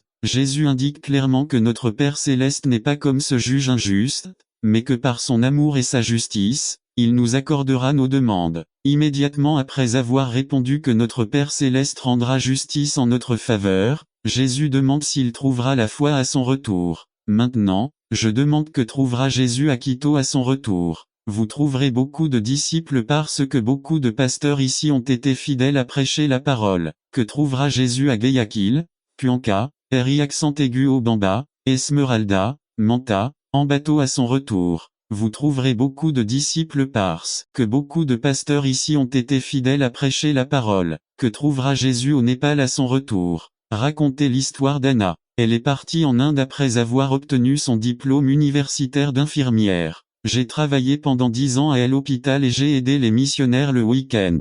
N'attendez pas qu'il soit trop tard. Devenez membre de la chaîne Today et bénéficiez de réconfort et de soutien dans les moments difficiles. Cliquez sur le lien dans la description de la vidéo. Mardi 9 avril 2024. Page 1. Mais elle sentait que Dieu avait quelque chose de plus pour elle. Une nuit, après avoir prié, le Seigneur lui montra dans une vision une maison avec des enfants. Quelques jours plus tard, il repart vers le nord, vers la frontière avec le Népal. Lorsqu'il arriva à la dernière ville, il trouva la maison que Dieu lui avait montrée dans la vision. Quelques jours plus tard, elle était de retour à la maison et avait déjà ses 3 premiers enfants. Lorsqu'il l'a découvert, les gens lui ont amené tous les enfants abandonnés. Il a ouvert un orphelinat. Il la connaissait sous le nom de Mamaji, ce qui signifie belle-mère. Racontez l'histoire du bébé népalais, que trouvera le Seigneur au Népal à son retour. Disciples, parce qu'Anna a été fidèle au Saint-Esprit d'habiter et de prendre le contrôle de nos vies. Ce n'est pas que je sois contre la législation, l'éducation ou un meilleur environnement, mais si c'est la seule chose que nous faisons, cela consiste simplement à lui donner une aspirine pour atténuer la douleur et nous ne prendrions pas de mesures pour tuer l'infection. Rappelons-nous que notre combat n'est pas contre la chair et le sang, mais contre les démons et les esprits qui sont prêts à traquer nos vies. Ainsi, la réponse ne se trouve pas dans la législation, dans l'éducation ou dans l'environnement. La réponse est Christ. Dieu nous a déjà donné la victoire à travers son Fils Jésus-Christ. Conclusion: Christ nous a donné l'autorité et la victoire dans nos vies. Il n'y a pas de péché, il n'y a pas de tentation, il n'y a pas de démon que le Fils de Dieu ne puisse vaincre dans nos vies. Gloire à Dieu pour sa victoire dans nos vies. N'attendez pas qu'il soit trop tard. Devenez membre de la chaîne Today et bénéficiez de réconfort et de soutien dans les moments difficiles. Cliquez sur le lien dans la description de la vidéo. Mardi 9 avril 2024, page 5. Peut-être dites-vous: je suis opprimé par le diable, ou les griffes de l'obsession ont pris le contrôle de votre vie. Pourquoi ne demandons-nous pas aujourd'hui au Seigneur dans la prière que ce soit lui qui prenne le contrôle et l'autorité sur votre vie, et résistons ensemble au diable pour qu'il fuit nos vies. Maintenant, pour quiconque n'a pas accepté Jésus dans son cœur, il est possible que vous ne soyez pas possédé par un démon, mais néanmoins vous êtes un candidat. Donnez votre vie au Christ aujourd'hui et laissez la victoire du Christ régner dans votre vie. N'attendez pas qu'il soit trop tard. Devenez membre de la chaîne Today et bénéficiez de réconfort et de soutien dans les moments difficiles. Cliquez sur le lien dans la description de la vidéo. Mardi 9 avril 2024, page 6. Dédicace des enfants résumée. Dans les Saintes Écritures on ne le trouve pas, il n'y a aucun enseignement, ni exemple qui autorise le baptême des enfants. Le Nouveau Testament autorise l'Église à pourvoir à la présentation publique des enfants. Ce n'est pas un baptême, c'est une dédicace, une pré par Adrian Oliva. Dédicace des enfants on ne la trouve pas dans les Saintes Écritures. Il n'y a aucun enseignement, ni exemple qui autorise le baptême des enfants. Le baptême du Nouveau Testament est une manifestation de repentance et de foi en notre Seigneur Jésus-Christ, qui ne convient pas à ceux qui n'ont pas atteint l'usage de la raison. Le Nouveau Testament autorise l'Église à pourvoir à la présentation publique des enfants. Ce n'est pas un baptême, c'est une dédicace, une présentation de l'enfant à Dieu, une action de grâce et de foi, un appel à la bénédiction divine, que l'on chante un hymne allusif pendant que les parents s'avancent. Le père amènera l'enfant pour le remettre au ministre. Lire. Marc 10, 13, 16. Ils lui présentèrent alors quelques enfants pour qu'il puisse les toucher, mais les disciples réprimandèrent ceux qui les présentaient. Quand Jésus vit cela, il s'indigna et leur dit: Laissez les enfants venir à moi, ne les gênez pas, car le royaume de Dieu appartient à ceux-là. En vérité, je vous le dis, celui qui ne reçoit mission à l'extérieur, mais aussi à l'intérieur. Par Joshua Pinto. Une raison de soumettre. Revenant aujourd'hui à 1 Pierre. Pierre vient d'expliquer que les chrétiens sont des étrangers dans ce monde. Mais maintenant, Pierre veut que ses lecteurs comprennent que même si leur citoyenneté est au ciel, ils doivent néanmoins être de bons citoyens ici sur terre. Pedro sait que la soumission est une caractéristique déterminante d'un bon citoyen.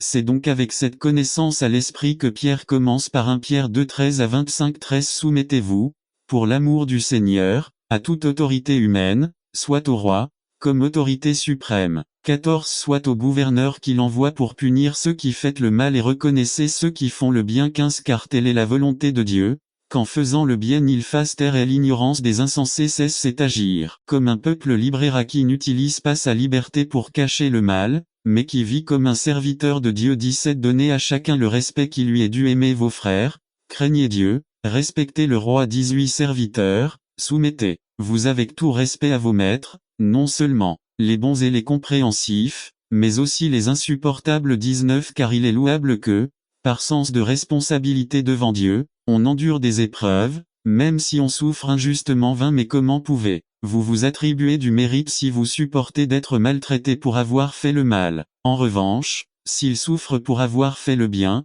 cela mérite la louange devant Dieu. 21. C'est à cela que vous avez été appelés, parce que le Christ a souffert pour vous, vous donnant un exemple à suivre sur ses traces. 22. Il n'a commis aucun péché et il n'y avait aucune tromperie sur ses lèvres. 23. Quand il l'insultait, il ne répondait pas par des insultes. Lorsqu'il souffrait, il ne menaçait pas, mais il se livrait à celui qui juge justement 24 lui-même, dans son corps, a porté nos péchés sur l'arbre, afin que nous puissions mourir au péché et vivre pour la justice. Par ses blessures tu as été guéri. 25 Auparavant, vous étiez comme des brebis égarées, mais maintenant vous êtes retournés vers le berger qui prend soin de vos vies. LSGIUN Commandement très difficile. Soumettez-vous. 1 Pierre 2, 13 Soumettez-vous, pour l'amour du Seigneur, à toute autorité humaine soumettez. Mettez sous. À la soumission n'est pas quelque chose de naturel, c'est quelque chose de très difficile à faire. La soumission n'est pas quelque chose qui n'est pas forcé, c'est quelque chose qui se fait volontairement.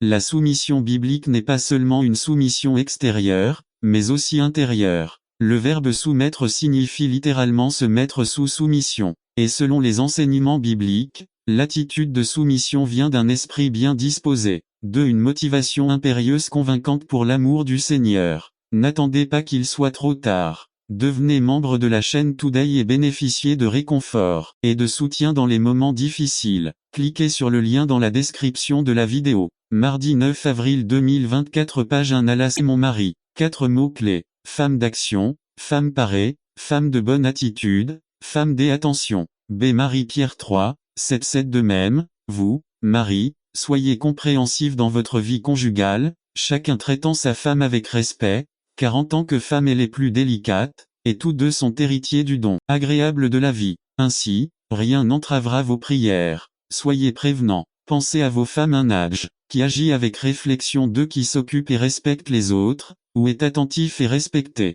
Soyez respectueux. Respectez vos femmes. Un âge. Cela provoque la vénération et le respect. 2 Cela observe la vénération et le respect. Soyez spirituels. Aimez-les comme Christ a aimé l'Église. Galates 3 26 à 28 26 Vous êtes tous enfants de Dieu par la foi en Jésus-Christ. 27 Car tous ceux qui ont été baptisés en Christ ont revêtu Christ. 28 Il n'y a plus ni juif ni grec, ni esclave ni libérat ni homme ni femme, mais vous êtes tous un en Jésus-Christ. Nive 2 Comment faut-il voir l'amour dans l'Église? 1 Pierre 3, 8 Enfin, vivez en harmonie les uns avec les autres. Partagez les peines et les joies. Pratiquez l'amour fraternel. Soyez compatissants et humbles. En amour solidaire. Pas égaux, mais unis. D'un amour sympathique. Qu'un amour compatissant. D'un amour humble. Comment faut-il voir l'amour dans le monde? 1 Pierre 3 9 Ne rendez pas mal pour mal, ni insulte pour insulte. Bénissez-les plutôt, car c'est ça quoi vous avez été appelés, hérité d'une bénédiction.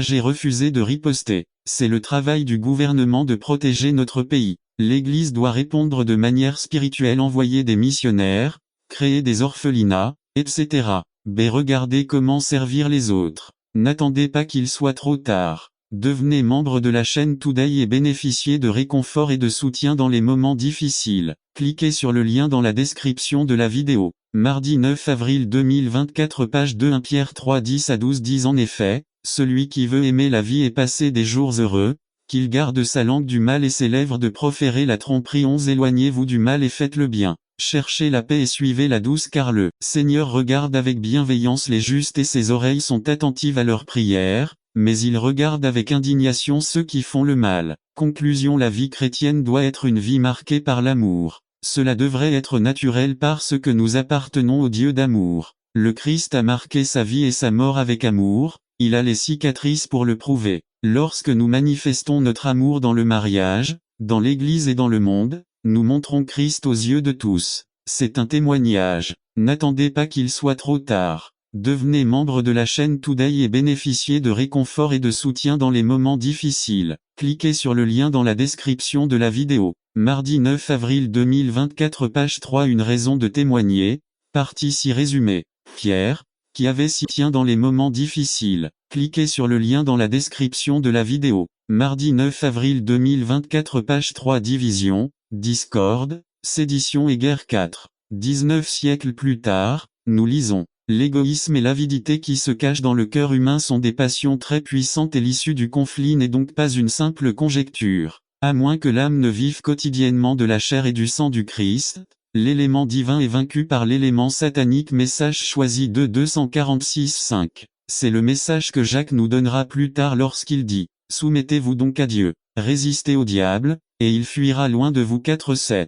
IV. Conclusion. À quelle est l'intensité de cette passion? Jacques nous dit 4:2. Vous convoitez et vous ne l'avez pas. Vous tuez et brûlez d'envie, mais vous ne pouvez pas obtenir. Vous vous battez et faites la guerre. Vous ne l'avez pas, parce que vous ne le demandez pas. 1. Le mot envie encore, est le mot zelo que nous avons étudié il y a quelques semaines avec le souci d'une jalousie positive et négative 2. La jalousie positive produit l'harmonie et la communauté, tandis que la jalousie négative divise, sépare et corrode les relations. L'envie ou le zèle décrit ici fait référence à quelqu'un qui défend son terrain, sa position, ses droits et, de cette manière, produit des conflits et des divisions. On se bat et on fait la guerre 3. Quelle est la méthode recommandée par Santiago? Il existe une méthode alternative pour faire valoir mes droits. Au lieu d'exacerber la situation en exprimant de manière agressive vos passions ou vos désirs intérieurs, pourquoi ne pas vous en remettre à Dieu? À louer le Seigneur. Jour après jour, le Dieu de notre salut porte nos fardeaux. Psaume 68:19b. Déchargez-vous sur lui de toutes vos inquiétudes, car il prend soin de vous. 1 Pierre 5:7-4. Les lecteurs de Jacques répondraient comme suit. Nous avons prié, nous avons demandé à Dieu, mais nous n'avons pas reçu de réponse. Dieu aide ceux qui s'aident d'eux-mêmes, alors nous le faisons à notre manière. 5. Jacques leur répond 4:2-3. Vous n'avez pas, parce que vous ne demandez pas. Vous demandez et vous ne recevez pas parce que vous demandez mal, parce que ce qu'ils demandent est fait pour l'utiliser pour leurs désirs. B. Quand la prière ne fonctionne-t-elle pas? Quand celui qui prie n'est pas prêt à céder à ses propres désirs intérieurs. Quand vivre en paix n'est pas la première chose à votre agenda. 1. Ils veulent que Dieu leur réponde selon leurs propres désirs et cela ne marche pas. Dieu travaille selon ses propres plans. Les plans de Dieu sont pour la paix, l'unité et l'humilité. Tant que cela n'existe pas, Dieu ne répondra à aucune prière. 2. Dieu veut que nous résolvions notre anxiété intérieure, nos désirs et nos passions malsains. Puissions-nous tourner nos désirs vers lui afin que seuls les désirs divins se réalisent. 3. Seulement cela produira la paix intérieure et l'harmonie parmi le peuple de Dieu.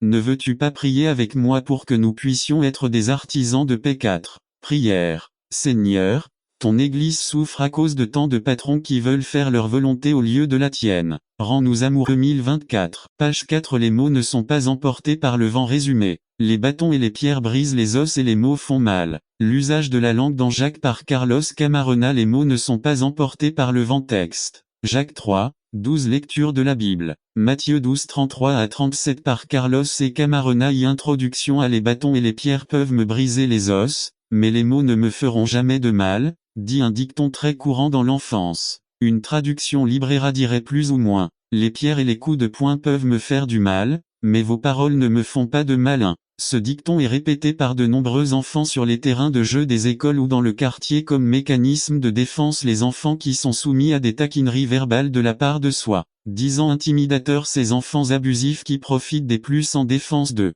Ceux qui se défendent en utilisant ce dicton sont généralement des enfants minces ou potelés, parfois peu intelligents ou parfois très intelligents. Dans de nombreux cas ils portent des lunettes. Certains d'entre eux entrent dans la catégorie des nerfs des enfants qui ne s'intègrent pas parmi les autres. 3. La réalité est que les mots blessent, et ils blessent profondément. Les enfants qui sont victimes de taquineries verbales grandissent généralement avec des complexes d'infériorité. Dans certains cas, ils ont eu recours à la violence, comme ceux qui ont utilisé des armes à feu dans les écoles pour se venger d'années de mépris. 4. Ces enfants qui grandissent en écoutant leurs parents leur crier Anne, tu ne vaudras jamais rien ou tu n'es bonne à rien et des expressions similaires, sont des enfants qui grandissent pour devenir des ânes. C'est le pouvoir des mots. Ils ont mal, et ils font très mal. B. Personne ne peut dire que les mots ne font pas mal. Des vies sont détruites par le pouvoir des mots. Des milliers de personnes abandonnent Dieu et l'Église à cause d'une utilisation imprudente des mots. Beaucoup perdent leur emploi à cause du pouvoir des mots, d'un faux,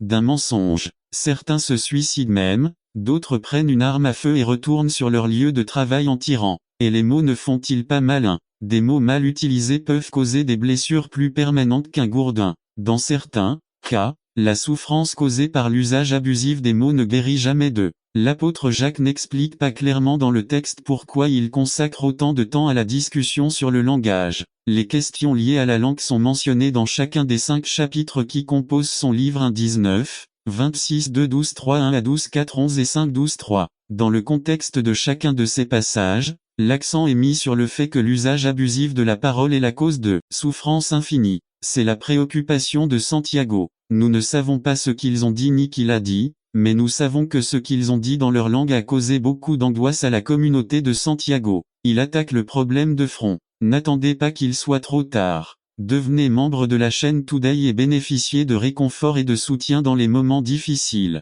Cliquez sur le lien dans la description de la vidéo. Mardi 9 avril 2024 page 1c dans ce passage d'étude et dans celui de la semaine prochaine. Devenez membre de la chaîne Today et bénéficiez de réconfort et de soutien dans les moments difficiles. Cliquez sur le lien dans la description de la vidéo. Mardi 9 avril 2024 page 3 Le Père, selon Dieu résumé. Comment le père de famille doit fonctionner au foyer du point de vue de Dieu. Par Javier Ramon. Irresponsabilité spirituelle. Au début, le père de famille fonctionnait comme prêtre de la famille, ainsi qu'individuellement. Le père était chargé d'apporter la vie spirituelle à la famille. Genèse 12, 8 De là, il se dirigea vers la montagne à l'est de Béthel, et dressa sa tente, ayant Béthel à l'ouest et Haï à l'est, et il bâtit là un autel à l'Éternel, et invoqua le nom de l'Éternel. Il a déménagé au mont Béthel. Il a déménagé à la maison du pain, où il y a une provision spirituelle pour la famille. Le père a la responsabilité d'emmener la famille là où se trouve la nourriture spirituelle, où elle peut recevoir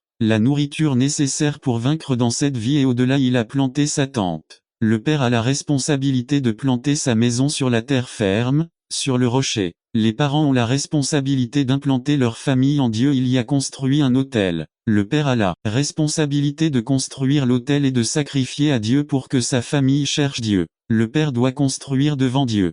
Job 1, 5 Invoquer au nom du Seigneur. Le père a la responsabilité d'apporter le salut à la maison. Le père a été celui désigné par Dieu pour que le salut vienne à la maison. Actes 16 30 à 34 Proverbes 22 6. Deutéronome 6 4 à 9. Cette responsabilité spirituelle du Père implique l'enseignement de la parole de Dieu et la connaissance du Seigneur. C'est la responsabilité d'un père. 2. Responsabilité sociale. Le père dans le judaïsme avait des responsabilités sociales qui entraînaient des conséquences spirituelles sur la vie de la famille. Le père juif avait la responsabilité de circoncire son fils. La circoncision confirmait l'alliance de Dieu avec l'homme. Genèse 17 et manifestait devant la société à laquelle appartenait ce fils, à la famille de Dieu ou à la famille des gentils. Aujourd'hui, au lieu de la circoncision, le père doit veiller sur ses enfants pour qu'ils puissent manifester devant la société leur alliance avec Dieu par la foi qui agit par l'amour. Galates 5 5 à 6 Le père a transmis la meilleure partie de son héritage au premier-né. Le père avait la responsabilité sociale de fournir un héritage à ses enfants, le premier-né recevant la meilleure part. Le bon père laisse un héritage à ses enfants, un héritage que la société peut voir. Aujourd'hui, les parents ont la responsabilité de laisser un héritage visible à tous, le Christ. La société doit voir l'héritage des saints reçus par les pères. Le père a choisi une épouse pour son fils. Cette responsabilité avait une raison d'être. Ce n'était pas un caprice de Dieu que le père choisisse une épouse pour son fils. La principale raison pour laquelle les parents choisissaient une épouse pour leur fils était pour qu'ils ne se mêlent pas à des femmes qui ne serviraient pas Dieu, ne feraient pas honte à leur famille et n'abandonneraient pas Dieu. De la communauté de Santiago peut se considérer comme chrétien. Vous pensez peut-être que vous avez un zèle sacré. Vous pensez peut-être que votre sagesse est inspirée par Dieu. Pour Santiago, une telle personne se trompe. Il lui dit directement: ce que tu fais vient du diable. Point final. 3. Avant de conclure, Jacques dit encore une chose assez fausse. H 3,16. Car là où il y a de la jalousie et des querelles, il y a du désordre et toutes sortes de pratiques perverses. 4. Jacques décrit ici les fruits, les résultats, les effets de ces actions. Ils produisent du désordre et donnent lieu à toutes sortes de pratiques perverses. 5. Il se présente comme zélé pour les choses de Dieu, citant peut-être l'esprit de prophétie, mais ils mènent une vie intérieure perverse. Ils pervertissent même ceux qui les entourent.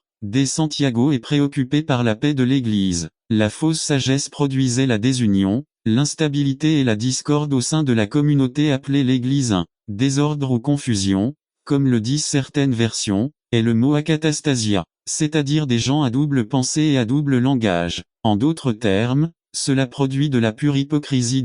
Les gens agissent et parlent de manière très spirituelle devant l'Église, mais derrière eux, ils vivent des pratiques douteuses. 3. Saint Paul nous met en garde contre cette voie à l'approche du temps de la fin, qui est maintenant. 2 Tim 3:1. 5. Vous devez aussi savoir ceci, que dans les derniers jours des temps dangereux viendront. Car il y aura des hommes amoureux d'eux-mêmes, cupides, vaniteux, orgueilleux, blasphémateurs, désobéissants à leurs parents, ingrats, impies, 3 sans affection naturelle, impitoyable, calomniateur, intempérant, cruel, méprisant du bien, 4 traître, impétueux, vantard, amoureux des plaisirs plus que Dieu, 5 qui auront l'apparence de la piété, mais en renieront la puissance. Évitez les 4. La vraie spiritualité produit l'harmonie dans la congrégation, car Paul dit, Dieu n'est pas le Dieu de confusion, mais de paix. 1 Compagnie 14, 33-5. La vraie sagesse, dont Jacques nous parlera dans le prochain sujet, conduit l'Église à vivre en harmonie, à vivre en paix. 6.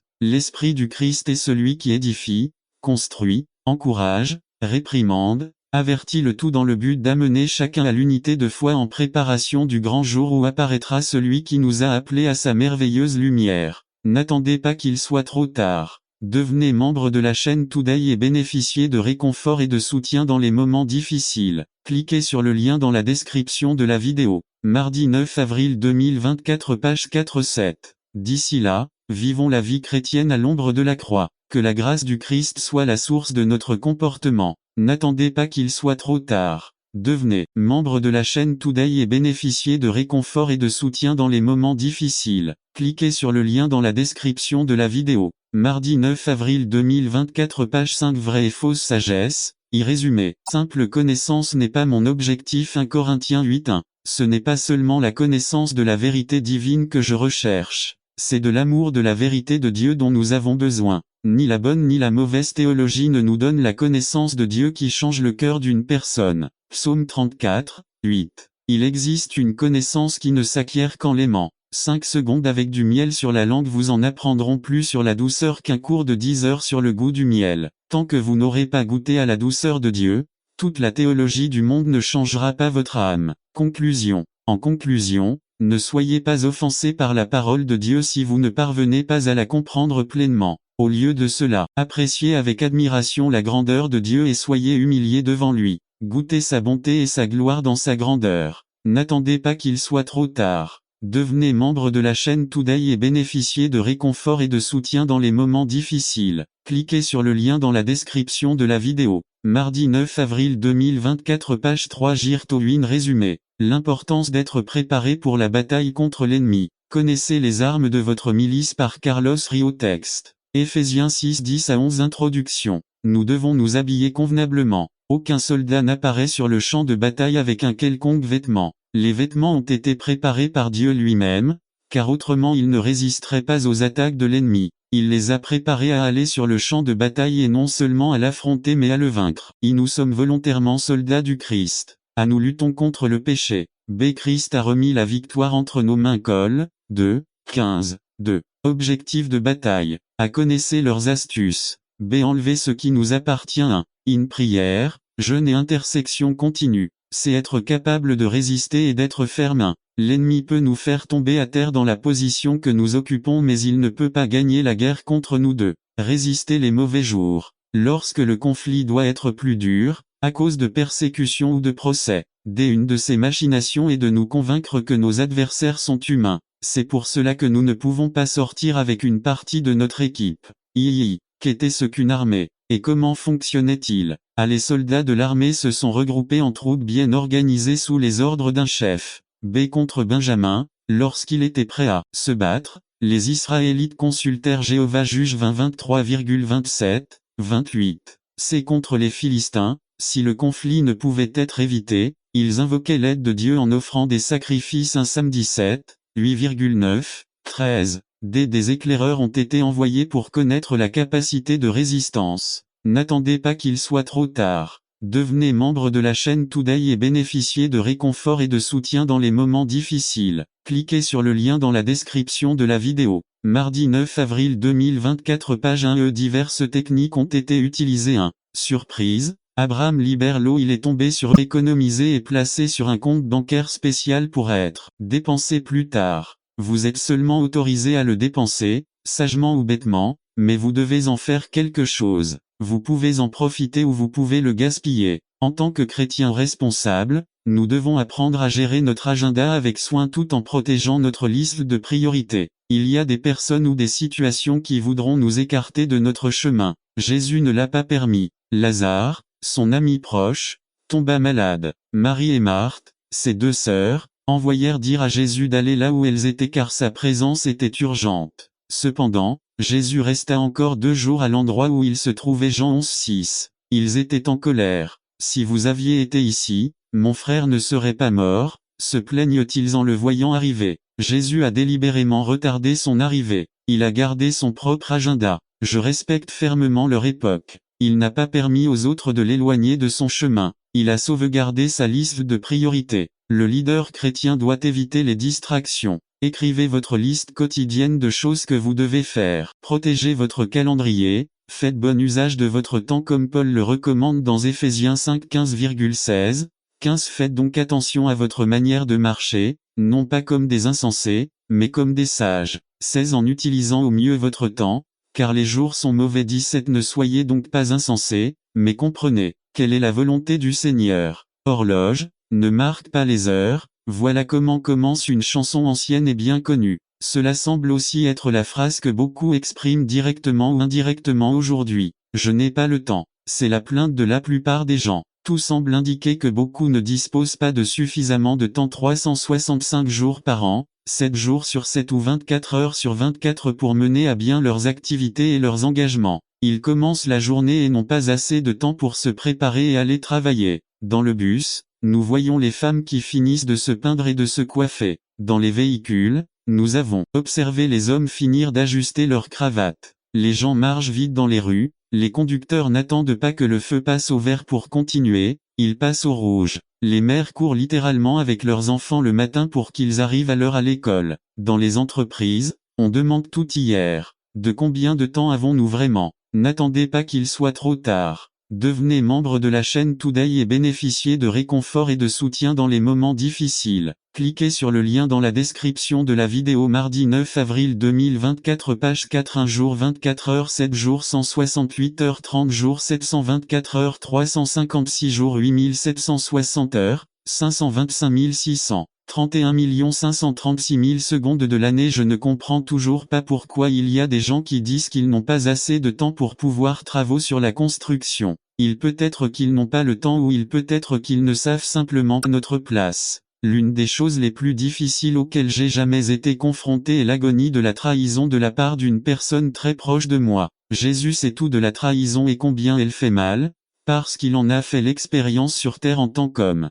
Face à mon combat, je savais qu'en exprimant ma douleur au Seigneur, il souffrait avec moi dans cette situation. C'est une démonstration extraordinaire de l'amour de Dieu pour nous qu'il soit devenu humain pour mieux nous comprendre, avoir de la compassion pour nous et savoir comment nous aider. Loin d'être un Dieu qui tourne le dos avec horreur lorsqu'il regarde notre péché, notre Dieu tend la main et nous prend pour nous purifier et nous aider. 4. Nous avions besoin d'un exemple à suivre. C'est une chose que Dieu nous dise. Soyez saints car je suis saint. 1 Pierre 1,16. C'est une autre chose que Dieu se fasse homme pour nous enseigner la sainteté dans la vie pratique de tous les jours. Parce qu'il est devenu comme nous, n'attendez pas qu'il soit trop tard. Devenez membre de la chaîne Today et bénéficiez de réconfort et de soutien dans les moments difficiles. Cliquez sur le lien dans la description de la vidéo. Mardi 9 avril 2024 page 2 Jésus est l'exemple parfait et le modèle à suivre. L'apôtre Jean dit, celui qui dit qu'il demeure en lui doit marcher comme lui-même a marché. 1 Jean 2,6. Connaître intimement les détails de sa vie dans les évangiles est notre première étape vitale. En Jésus,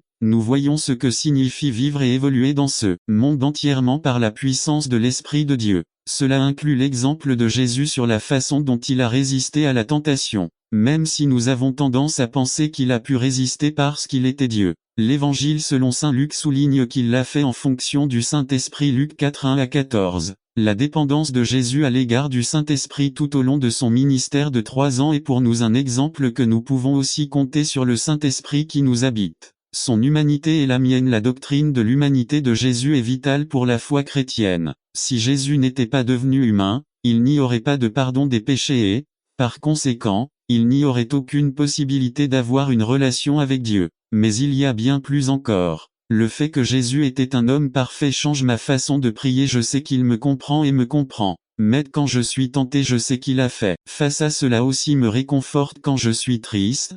Je sais il a subi une grande déception et me fortifie lorsque je me sens faible. Je sais qu'il a connu la maladie et les limites de son existence corporelle. Tout comme comprendre et croire en la divinité du Christ est indispensable à notre foi, Apprécier son humanité l'est aussi. N'attendez pas qu'il soit trop tard. Devenez membre de la chaîne Today et bénéficiez de réconfort et de soutien dans les moments difficiles. Cliquez sur le lien dans la description de la vidéo mardi 9 avril 2024 page 3 face au mur résumé. Il est nécessaire que nous apprenions à faire confiance à Dieu et à sa parole quelles que soient les circonstances. Par Juan Alvelot titre. Face au mur texte. Josué 6 1 à 16 20 Introduction. Nous sommes 15 car la loi produit la colère car là où il n'y a pas de loi, il n'y a pas non plus de transgression 16 C'est donc par la foi, afin que cela soit par la grâce afin que la promesse soit ferme pour toute postérité, non seulement pour celui qui est de la loi, mais aussi pour celui qui est de la foi d'Abraham, qui est notre Père à tout 17 comme il est écrit,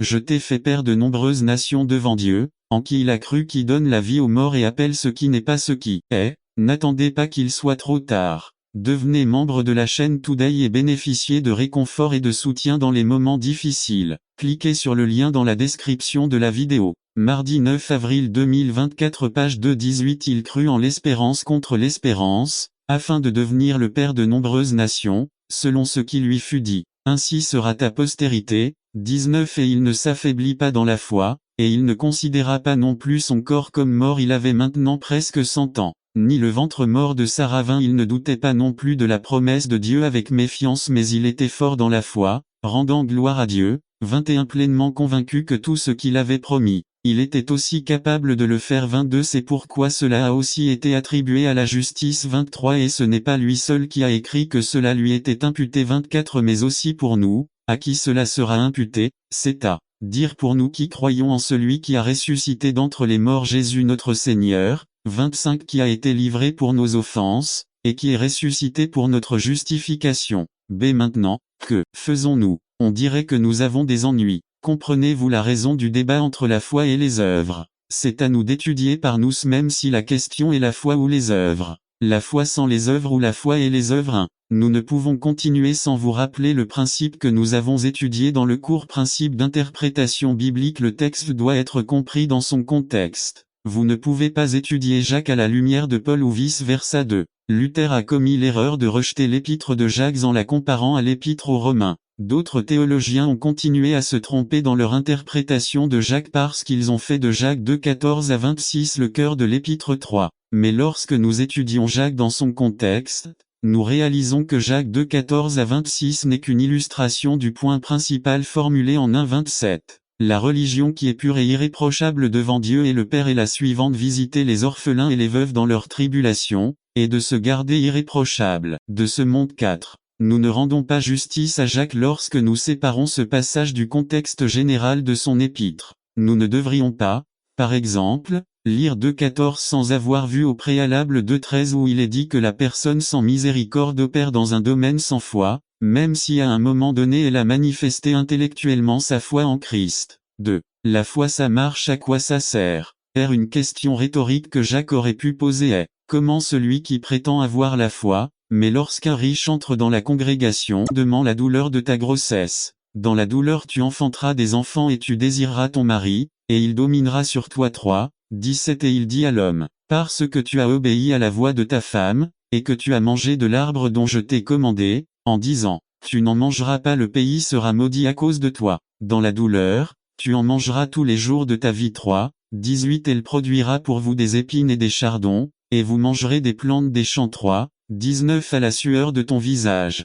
tu mangeras du pain jusqu'à ce que tu retournes au pays, car c'est de lui que tu as été pris car tu es poussière, et tu retourneras à la poussière 3. 20 Et Adam appela sa femme Ève, parce qu'elle était la mère de tous les vivants 3. 21 Et l'Éternel Dieu fit à l'homme des tuniques de peau, et il les vêtit 3. 22 Et l'Éternel Dieu dit, voici, cet homme est comme l'un de nous, connaissant le bien et le mal. Maintenant donc, qu'il n'étende pas la main, qu'il ne prenne aussi de l'arbre de vie, qu'il n'en mange pas et qu'il vive éternellement 3. 23 Et l'Éternel les fit sortir du jardin d'Éden, pour cultiver le sol d'où il avait été tiré. 3. 24 Alors il chassa l'homme, et il plaça des chérubins à l'est du jardin d'Éden, et une épée flamboyante marchant de tous côtés, pour garder le chemin de l'arbre de vie. N'attendez pas qu'il soit trop tard. Devenez membre de la chaîne Today et bénéficiez de réconfort et de soutien dans les moments difficiles. Cliquez sur le lien dans la description de la vidéo mardi 9 avril 2024 page 2. Nous voyons ici comment,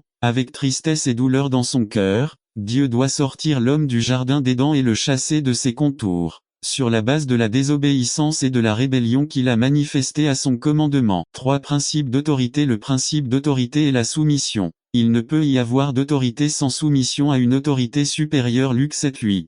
Jésus a donné à ses disciples le pouvoir de chasser les démons et de guérir toutes les maladies. Luc 9:1. L'autorité des disciples reposait sur leur soumission à la direction de Jésus. Les disciples, après une campagne d'évangélisation dans différents villages, revinrent joyeux en disant: Seigneur, même les démons nous sont soumis en ton nom. Luc 10:17. Après avoir entendu ces paroles, Jésus lui réitère à nouveau son autorité, lorsqu'il dit: Voici, je vous donne le pouvoir de fouler aux pieds les serpents et les scorpions, et toute la puissance de l'ennemi, et rien ne vous fera du mal. Luc 10:19. Le mot pouvoir est traduit du mot grec exousia qui signifie autorité, domination, seigneurie, puissance, etc. Toute cette autorité déléguée était soumise sous un seul nom, le nom de Jésus. Jésus a dit: En mon nom, ils chasseront les démons. Marc 16:17. 4 autorités sans soumission. Il y a des gens qui mentionnent et utilisent le nom du Seigneur Jésus sans aucun engagement envers lui. Le plus important n'est pas de prononcer le nom, mais de vivre sous le nom. Il n'y a aucun résultat à mentionner son nom si vous ne vivez pas attaché à son nom. 2 Timothée 2:19.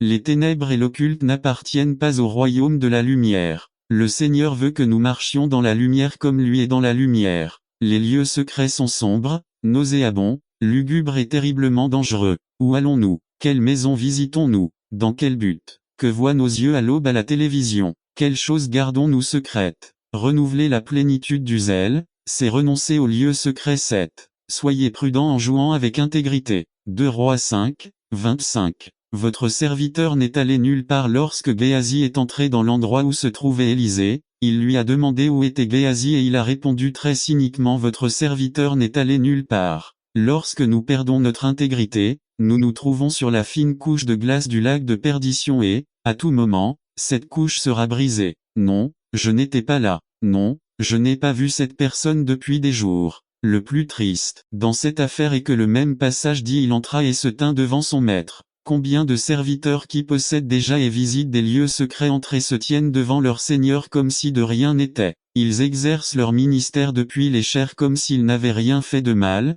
ils lèvent la main et adorent, ils pleurent même sur les estrades et parlent avec un manteau de faussement brisé. Nous devons fermer ces lieux secrets pour être entiers devant notre Seigneur. Nous pouvons tromper les gens, mais n'oublions jamais que nous ne pouvons pas tromper le Seigneur. Renouveler la plénitude de la diligence, c'est retrouver l'intégrité. 8. Soyez prudents avec un paiement équitable. 2 Rois 5:26-27. La Bible dit clairement: Tout ce qu'un homme sème, il le récoltera aussi. Nous trouvons 3 choses dans ces 2 versets qui parlent de la position de Dieu concernant notre négligence. Mon cœur n'était pas là, le cœur de Dieu est avec ses serviteurs. Nous ne pourrons pas nous cacher de la présence de Dieu. David l'a exprimé lorsqu'il a dit: Où fuirai-je loin de ta présence? Le cœur du Seigneur est toujours avec nous. Même lorsque vous êtes dans nos lieux secrets, il est temps de prendre de l'argent, des vêtements, des oliveraies, des vignes, des moutons, des bœufs, des serviteurs et des servantes. Nous vivons à la fin des temps. Il nous appartient d'être les protagonistes des derniers événements de l'histoire et de la vie de l'Église.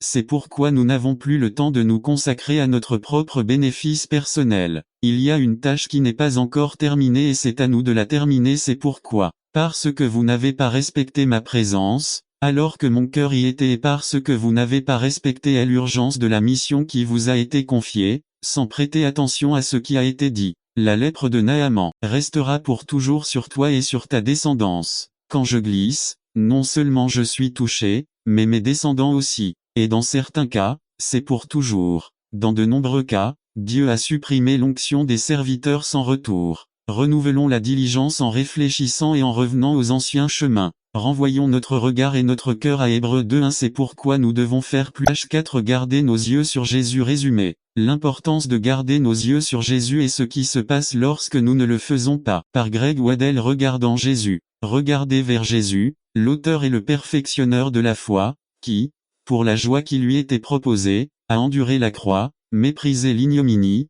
et s'est assis à la droite du trône de Dieu. Hébreux 12:2. Introduction au texte. Comme son titre l'indique, la lettre aux Hébreux a été écrite pour les chrétiens juifs. Ils risquaient constamment de revenir au judaïsme, ou du moins d'accorder une grande importance aux observances cérémonielles. Le but principal de l'écrivain est de montrer la supériorité de l'ère chrétienne par rapport à celle de l'Ancien Testament. Ce texte particulier fait partie de la discussion sur l'importance de la foi. Au chat. Le 11, nous avons assisté à un défilé des héros de la foi. Puis nous arrivons au verset 1 et 2 du chat 12, ce qui serait l'application pratique pour ceux qui s'engagent à vivre une vie de foi. B. Définition du concept 1. Littéralement regarder de loin, donc un but, la fin, l'objectif, la destination où l'on veut atteindre. 2. Il ne s'agit pas de l'œil physique, mais de l'œil intérieur du cœur. Le centre de nos pensées. 3. Cela fait également référence aux priorités de chacun. Qu'est-ce qui est le plus important? Qu'est-ce qui reçoit le plus d'attention et de préoccupation? 4. Cela fait référence à la motivation. Qu'est-ce qui nous pousse à faire ce que nous faisons? C'est transition 1. Je vous encourage, frères, à regarder constamment Jésus. 2. Il y a au moins 4 raisons pour lesquelles nous devrions poser nos yeux sur Jésus. Jésus est le seul guide fidèle. B. Ceux qui ont persévéré dans le passé l'ont fait en se tournant vers Jésus. N'attendez pas qu'il soit trop tard. Devenez membre de la chaîne Today et bénéficiez de réconfort et de soutien dans les moments difficiles. Cliquez sur le lien dans la description de la vidéo. 9 mars, avril 2024. Page 1. C'est quand nous arrêtons de regarder Jésus, nous commençons à nous détruire les uns les autres. Dès ceux qui regardent vers Jésus atteindront le but. Jésus est le seul guide fidèle. Si nous perdons de vue Jésus, nous n'atteindrons pas la destination où nous voulons aller. Nous finirons encore une fois par nous perdre, en essayant de nous sauver. Ce monde propose de nombreux guides d'astuces qui tentent d'attirer notre attention, détournant ainsi notre regard de Jésus. A le pouvoir humain. Malheur à ceux qui descendent en Égypte pour demander du secours. Ils cherchent un appui dans les chevaux, et s'appuient sur les chars parce qu'ils sont nombreux, et sur les cavaliers parce qu'ils sont très forts, mais ils ne regardent pas vers le Saint d'Israël, et ils ne cherchent pas non plus l'Éternel. Ésaïe 31:1. B. Les récompenses de ce monde. Détourne mes yeux de la vanité et vivifie-moi dans tes voies. Le mot vanité signifie trompeur, faux, vide, contient toutes les récompenses qu'offre le monde sans Dieu: richesse, honneur, plaisir. Psaume 119:37. C'est les vieux vices. Mais Jésus lui dit, celui qui regarde en arrière après avoir mis la main à la charrue n'est pas propre au royaume de Dieu. Luc 9:16. Votre argent. N'attendez pas qu'il soit trop tard. Devenez membre de la chaîne Today et bénéficiez de réconfort et de soutien dans les moments difficiles. Cliquez sur le lien dans la description de la vidéo. Mardi 9 avril 2024. Page 1. Nous pouvons résumer ce premier objectif en un mot: culte. La parole de Dieu nous dit que nous avons été créés pour la louange et l'adoration de son saint nom. Éphésiens 1:11-12. 11. En Christ, nous avons aussi été rendus héritiers, ayant été prédestinés selon le plan de celui qui opère toutes choses selon le conseil de sa volonté. 12. De sorte que nous qui avons déjà mis notre espérance en Christ, soyons à la louange de sa gloire. L'adoration de Dieu précède son service. Matthieu 4:10. Alors Jésus lui dit, va-t'en, Satan, car il est écrit, tu adoreras le Seigneur ton Dieu, et tu le serviras lui seul. NKJVC. Dans toutes les Écritures, il nous est commandé de célébrer la présence du seul vrai Dieu. Psaume 34:3-3. Magnifiez le Seigneur avec moi, et exaltons ensemble son nom. RVR 1962. Deuxième objectif: nous devons aimer notre prochain comme nous-mêmes. Il est facile de retrouver ceux qu'on aime, ceux avec qui on partage d'agréables moments. Parce qu'il est si difficile d'aimer ceux qui nous font du mal et nous traquent, ceux qu'on n'aime pas beaucoup. Cependant, c'est le deuxième commandement le plus important. Notre objectif est d'aimer toute l'humanité, tout comme le Christ. Nous pouvons résumer ce deuxième objectif dans le ministère. Lorsque nous acceptons Jésus dans nos cœurs, nous sommes appelés à servir les autres, pour les combler dans toutes sortes de besoins, qu'ils soient spirituels, émotionnels, relationnels ou physiques. Jacques 2:18-18. Mais quelqu'un dira, vous avez la foi, et moi j'ai les œuvres. Eh bien, montre-moi ta foi sans les œuvres, et je te montrerai la foi par mes œuvres. Niv B. Maintenant, les Écritures nous enseignent que Dieu a établi des personnes clés pour mener à bien le ministère. Éphésiens 4:12-12. Pour équiper le peuple de Dieu à l'œuvre de service, pour édifier le corps de Christ. RVR 1960 II. Troisième objectif, nous devons aller faire des disciples. L'œuvre consistant à gagner des âmes pour le royaume de Dieu appartient à tous ceux qui ont accepté le don du salut. Nous pouvons résumer cet objectif dans le mot évangélisation. Le croyant doit communiquer l'évangile, c'est un mandat que la Bible dit aller. Ce n'est pas une suggestion, c'est un ordre. Le mot aller dans ce verset est un verbe grec qui se conjugue au présent continu. Il faudrait donc lire au fur et à mesure que vous avancez dans la vie, faites des disciples. La tâche évangélique est si importante que Jésus nous a laissé 5 saintes grandes commissions, une dans chaque évangile et l'autre dans les faits. Matthieu 28, 19 à 20, 19 Allez donc et faites de toutes les nations des disciples, les baptisant au nom du Père, du Fils et du Saint-Esprit. 20 Apprenez-leur à observer tout ce que je vous ai commandé et voici, je serai toujours avec vous jusqu'à la fin du monde. Amen.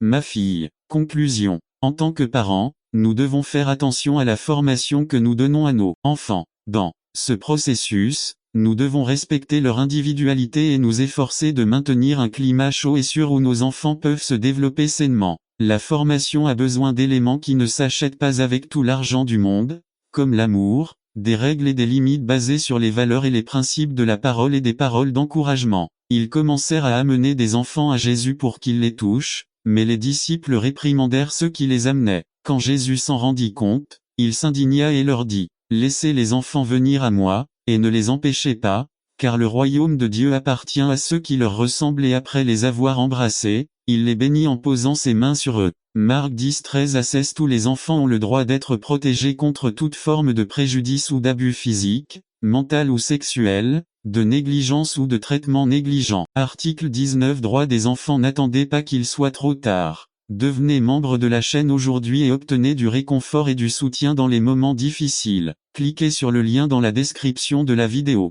9 mars 2024 Page 3 L'agréable année du Seigneur. Résumé. Commençons cette année dans la puissance que Dieu nous a donnée par son esprit. Par Fernando Ocampo L'année agréable du Seigneur Luc 4, 14 à 19 Introduction. Nous avons atteint une autre année que Dieu nous donne une fois de plus une grande opportunité, non seulement de vivre mais aussi de faire une différence. Aujourd'hui, je me sens très optimiste et je concentre mon attention sur l'espérance que Dieu a placée devant nous. C'est pourquoi, frères bien-aimés, je vous encourage à continuer ensemble, nous encourageant mutuellement dans la course à la foi. Commençons cette nouvelle année avec Dieu. Commençons cette année dans la puissance que Dieu nous a donnée à travers son esprit. 2005 n'est pas l'année du coq, mais l'année de la faveur du Seigneur. Le texte que nous avons lu nous dit que le Seigneur Jésus, après avoir traversé une période d'épreuve dans le désert, est retourné au lieu de son éducation pour accomplir le dessein de Dieu dans la puissance de l'Esprit.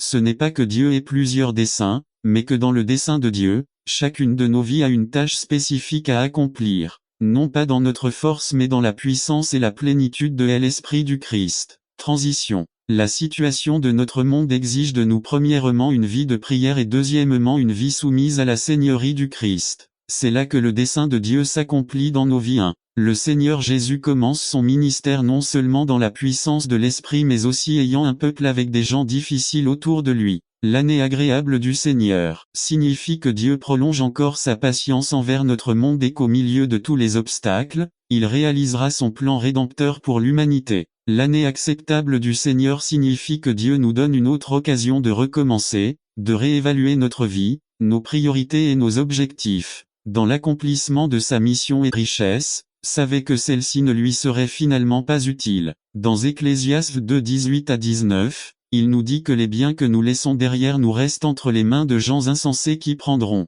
le contrôle de tout ce pourquoi nous travaillons si dur. Psaume 49, 10 à 12 nous parle de la folie des hommes qui donnent leur nom à leur propriété, bâtiment ou institution afin que leur nom y reste après leur mort. Ce n'est pas quelque chose de nouveau et c'est quelque chose qui continue de se produire. L'histoire est pleine d'hommes riches et puissants qui ont essayé de garder ce souvenir. La plupart de ces bâtiments ont été détruits, ces somptueuses tombes ont été volées et nombre de ces riches terres sont aujourd'hui en ruine. De combien d'entre nous souvenons-nous aujourd'hui avec de bons souvenirs de leurs grands édifices ou de leurs richesses de Ainsi, nous voyons dans ces écritures que l'héritage des justes prévaut. Cela clarifiera tout. L'auteur de ces écritures ne disait pas que nous ne pouvons laisser aucun héritage, ou que laisser un héritage est insensé. Au contraire, Nous devons essayer de laisser un héritage solide et durable. Mais n'attendez pas qu'il soit trop tard. Devenez membre de la chaîne Today et bénéficiez de réconfort et de soutien dans les moments difficiles. Cliquez sur le lien dans la description de la vidéo mardi 9 avril 2024 page 1. Cet héritage peut-il être?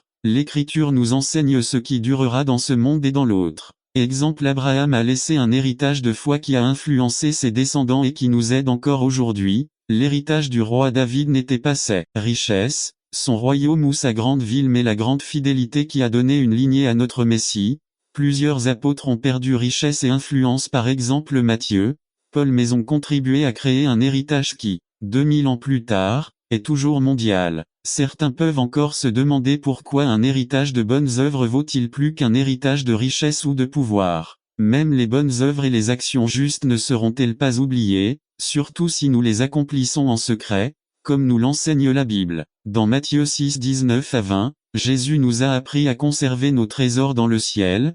Paul a également enseigné dans 2 Timothée 4 qu'après avoir combattu le bon combat, nous avons une couronne de justice que Dieu nous présentera. Il est donc très clair que si nous voulons laisser un héritage durable, nous devons laisser un héritage de justice. Faites-vous cela avec la vie que vous vivez. Si vous mourrez aujourd'hui, comment votre famille, vos amis, vos voisins et vos collègues se souviendront-ils de vous? Que penseront-ils lorsqu'ils iront à vos funérailles et entendront les frères dire que vous étiez un bon chrétien, fidèle à son Église et au Seigneur? Seront-ils surpris? Conclusion: que comptez-vous laisser à vos enfants? Un peu d'argent, une maison qui a besoin de travaux, ou peut-être une maison pleine de choses qu'ils vendront dans un vide-grenier. Vous pouvez leur laisser le souvenir de la bonne doctrine qu'ils ont apprise de vous et des principes bibliques qu'ils ont appris en regardant comment vous avez vécu votre vie. Personne ne sait quand sera le dernier jour de leur vie. C'est pourquoi nous devons vivre pour la famille. Tout comme au temps de Jésus, l'inquiétude et l'anxiété semblent être la caractéristique commune de nombreuses personnes aujourd'hui. C'est pourquoi il a dit un jour dans Luc 12, 22 à 31, « Ne passez pas votre vie à vous soucier de ce que vous allez manger, de ce que vous allez boire ou de ce que vous allez vous vêtir. La vie ne consiste pas seulement à manger, il ne s'agit pas non plus seulement de manger, le corps n'existe que pour être habillé. Pensez-vous qu'en vous inquiétant trop, vous vivrez un autre jour? Si vous ne parvenez pas à y parvenir, pourquoi vous inquiétez-vous d'autre chose pour boire? Dieu, votre Père, c'est que vous avez besoin de tout cela. Le plus important est que vous reconnaissiez Dieu comme le seul roi. Tout le reste, il vous le donnera en temps voulu. Dans la parabole du semeur de Luc 8, 4 à 15, le Seigneur Jésus a dit que les soucis, les richesses et les plaisirs de la vie noient la parole de Dieu dans nos vies. Nous voulons tous donner le meilleur à notre famille, nous devons donc éviter que les inquiétudes ne nous détournent du dessein de Dieu pour notre famille et de notre dépendance totale à l'égard de Dieu. Sachez donc que l'Éternel, votre Dieu, est un Dieu fidèle. V. 9.3. Le relativisme au lieu de l'obéissance à Dieu. Protagoras croyait que rien n'était bon ou mauvais, vrai ou faux. Il a dit que l'homme est la mesure de toute chose. Le relativisme est une doctrine philosophique qui soutient que toute vérité est vérité relative à l'homme. Elle ne reconnaît jamais l'absolu puisque tout dépend toujours du contexte dans lequel se trouve l'homme, puisque le contexte impose ou dicte quoi penser et comment agir. Donc, si rien n'est mauvais ou bon, vrai ou faux, obéir à Dieu n'a aucun sens. Les relations sexuelles avant le mariage sont-elles un péché? Non. En fin de compte, ils se marieront de toute façon. Est-ce un péché de mentir? Non.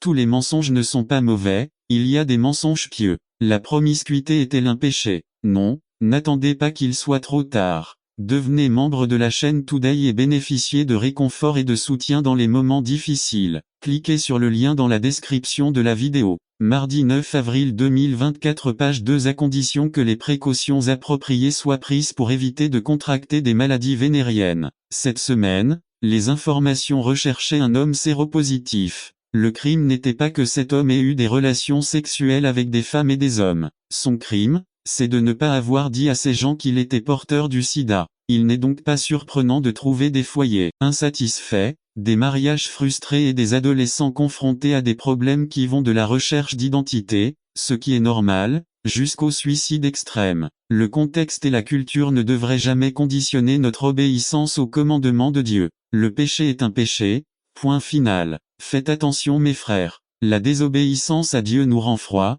flou, perturbe les relations familiales et ne nous sert à rien lorsque nous devons faire face à des crises familiales. Gardez donc les commandements, les statuts et les décrets